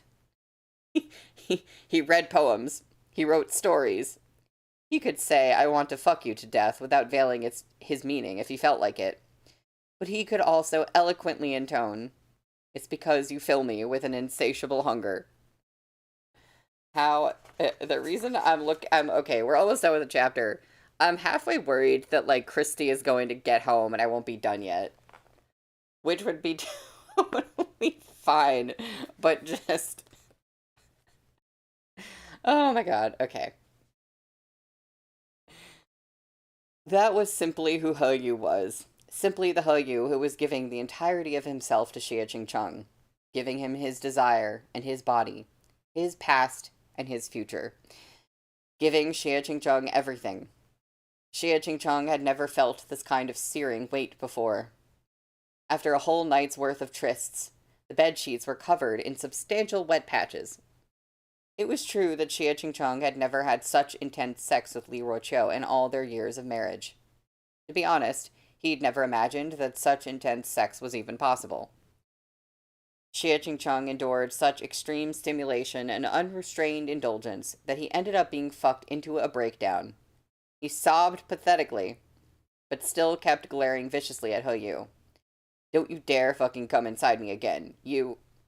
But how could He Yu possibly listen? The filthy, masculine desire in He Yu's bones craved nothing more than to make Xie Qingcheng his sex slave, to cuff his wrists and shackle his ankles, to come inside him again and again, to take that strong, pristine, put-together, godfatherly man and to file him from head to toe. Oh, you. I've come so much for you today. Could the first emperor get pregnant for me in return? Meat Bun she keeps pushing it to the point that if there's a twist and there's Mpreg in this series, will I even be shocked? I don't even know if I'll be shocked. Um, Actually, what I would be shocked about is that I had managed to not be spoiled for it. That would be shocking. That would be more shocking than the existence of the thing itself. The sweat drenched youth lay on top of him, having come over and over again with inhuman strength into his unbearably sticky body. Each release gushed against Xie Chingchung's prostate, drawing out a faint shudder from his fucked open body and rousing a shiver from his unfocused eyes. Can you get pregnant for me? Xie Chingchong refused to say anything, but after he endured yet another load of cum, reflexive tears finally welled up in his vacant eyes, streaming silently down the tails of his peach blossom eyes and into the pillows. Hogyu's warm lips kissed away those tear tracks. The boy murmured as he nuzzled into the crook of the man's neck, lifting a hand to stroke over Xie Chingchong's abdomen. One more time. I want to fill you up with my seed. I want to make you feel even better. Guh. I really can't be without you. As he spoke, the length still buried inside Xie Chingchong reared its head once more, and he resumed his lustful thrusting into Xie Chingchong's slick, hot body. Xie Chingchong was caught off guard. He hadn't thought Yu could harden so quickly again. Haven't you been given proof of that being an ability of his already? His hole still hadn't recovered from the intense prostate orgasm, so the stimulation made it spasm and tremble. While he was still ensnared in the afterglow of his climax, the boy's cock was already frantically fucking his insides into clenching again. His brows knitted and his fingers dug into the bedsheet beneath him. He unexpectedly let out a hoarse, fragile moan. Yu leaned down and kissed him, pressing his lips to Xie Chingchong's furrowed brow as he fumbled for the hand that was clutching at the bedsheet, loosening his fingers one by one and lacing their sweaty hands together. The place where they were connected was completely drenched, each shallow thrust accompanied by a lewd squelch. Xie Chingchung's hole was filled with a sticky mess of cum. Some of it dripped filthily out as Yu moved within him, only to be forcefully pushed back inside. Yu didn't want a single drop to leak out. His motions became increasingly frantic as he fucked the man in his arms, consumed by the flames of passion. Moan for me, Ge. I want to hear you moan, so moan out loud. Xie Chingchong shook his head, refusing to make a sound, but his quivering lashes were already wet. Ge, I really can't take it anymore. Seeing him like this, Yu couldn't hold back the sadistic sexual instincts etched into his bones. He slammed into Xie Chingchong fiercely and insistently, his movements brutal and urgent. You're filled up with my cum. You're so wet. Your little hole feels so good, squeezing me so tight. You know, you were made to be fucked by a man. With your body, you ought to be cuffed to a bed for men to fuck day and night. Xie Chingchong couldn't bear listening to such unhinged words. Stop talking, he said hoarsely. Stop fucking talking. Yu, slow down. Yu started fucking Xie Chingchong the moment he opened his mouth, forcing his voice several notes higher until it resembled a mournful cry. Don't. Yu, not like this. It's too deep. Guh. You called for me. You said my name. Xie Chingchong's eyes were unfocused, fucked into a muddled haze. He bit back urgent gasps between his teeth, unwilling to let them spill out. But there was no way he could suppress the sounds of his sharp, wrecked breaths. They leaked out of his throat, one after another, to the accompaniment of the creaky groans of the swaying bed, the filthy, wet noises from where the two of them were joined, and the slapping of Yu's balls against his body. Does it feel good? Guh? Am I fucking you well? He grabbed Xie Chingchung's face and forced him to meet his gaze. Through eyes hazy with torment, the older man saw the searing infatuation in the expression of the youth resting on top of him. Xie Chingchung started in surprise. That expression was far too enraptured. It looked almost exactly like the overly obsessed, preposterous kind of love that Xie Ching had never believed in. Perhaps because that kind of love was too unfamiliar to Xie Ching, he lost his composure in a moment of panic, crying out involuntarily as He Yu pounded emphatically into that sensitive spot. He Yu adored the sound of his moans, even though Xie Ching rarely let them out. Even if they were hard to hear clearly, they were enough to drive He Yu to derangement. Eyes darkening, he bucked his hips forward again and again, nearly mad, as if he wanted to fuck Xie Ching to death amidst the bed sheets, the sharp movements making Xie Ching tremble and cry out over and over. He Yu, slow down. Guh, it looks like your stomach is bulging because of me. I said I was going to fuck you for an entire day. I'm going to fuck you until you can't take in any more. Until my cum drips out of you whenever you move. I really want to get you pregnant. Damn, how many times is he gonna... Okay. Guh, I'll come inside you every single time. Against your most sensitive place. I want to make you feel good. I want you to feel good too. I want you to come again and again because of me. That song that I mentioned earlier is becoming more and more fitting to this situation. If you come across a certain line in it, you'll know what I'm talking about. Good lord. You... The room was a complete mess. The mattress itself had been shifted out of place by their intense lovemaking, as if it couldn't withstand such an overpowering tidal wave of lust. Of love, excuse me. That's important. The word was not lust, it was love. Throughout this onslaught, Xie Ching felt an emotion in his heart that he could not bear, a feeling of which others had spoken, but that he had never seen. It was a youthful, terrifying eros that burned down everything in its path. Dragged into the depths of this erotic love, he could no longer escape. It was as if He Yu wanted to pull apart their blood and bones amidst this feverish emotion, and melt them back together into one whole. In the end, He Yu fucked him into unconsciousness.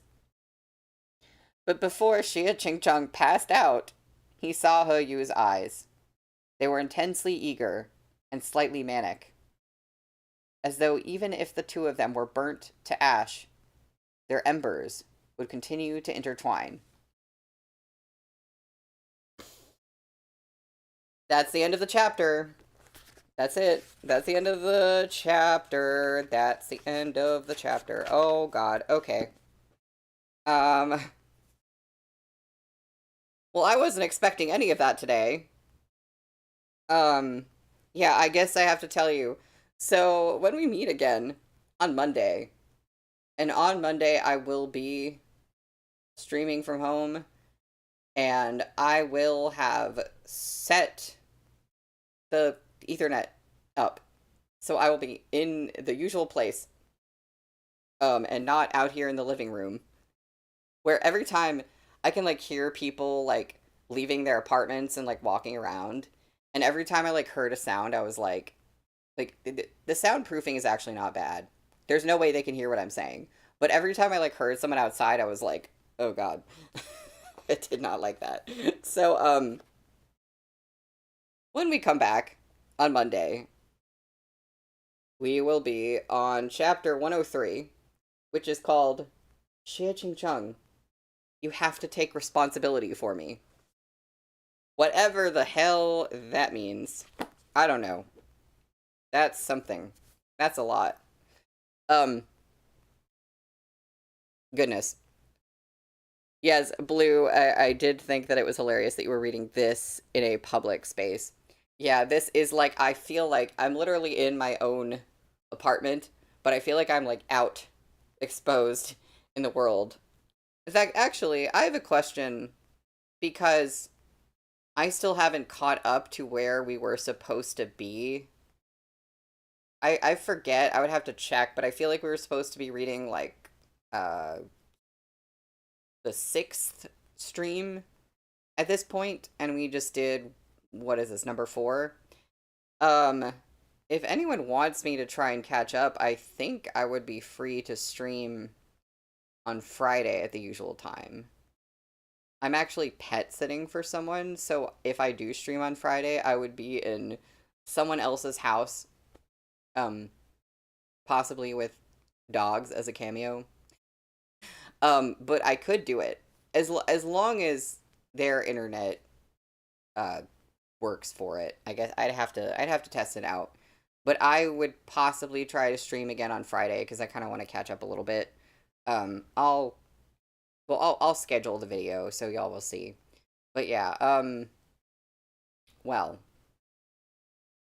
I we certainly had a time today. I was like I was already like here, like, oh my god, Xia Ching Chung is like seeing Ho Yu and like having emotions about it and everything. And then all this happened and I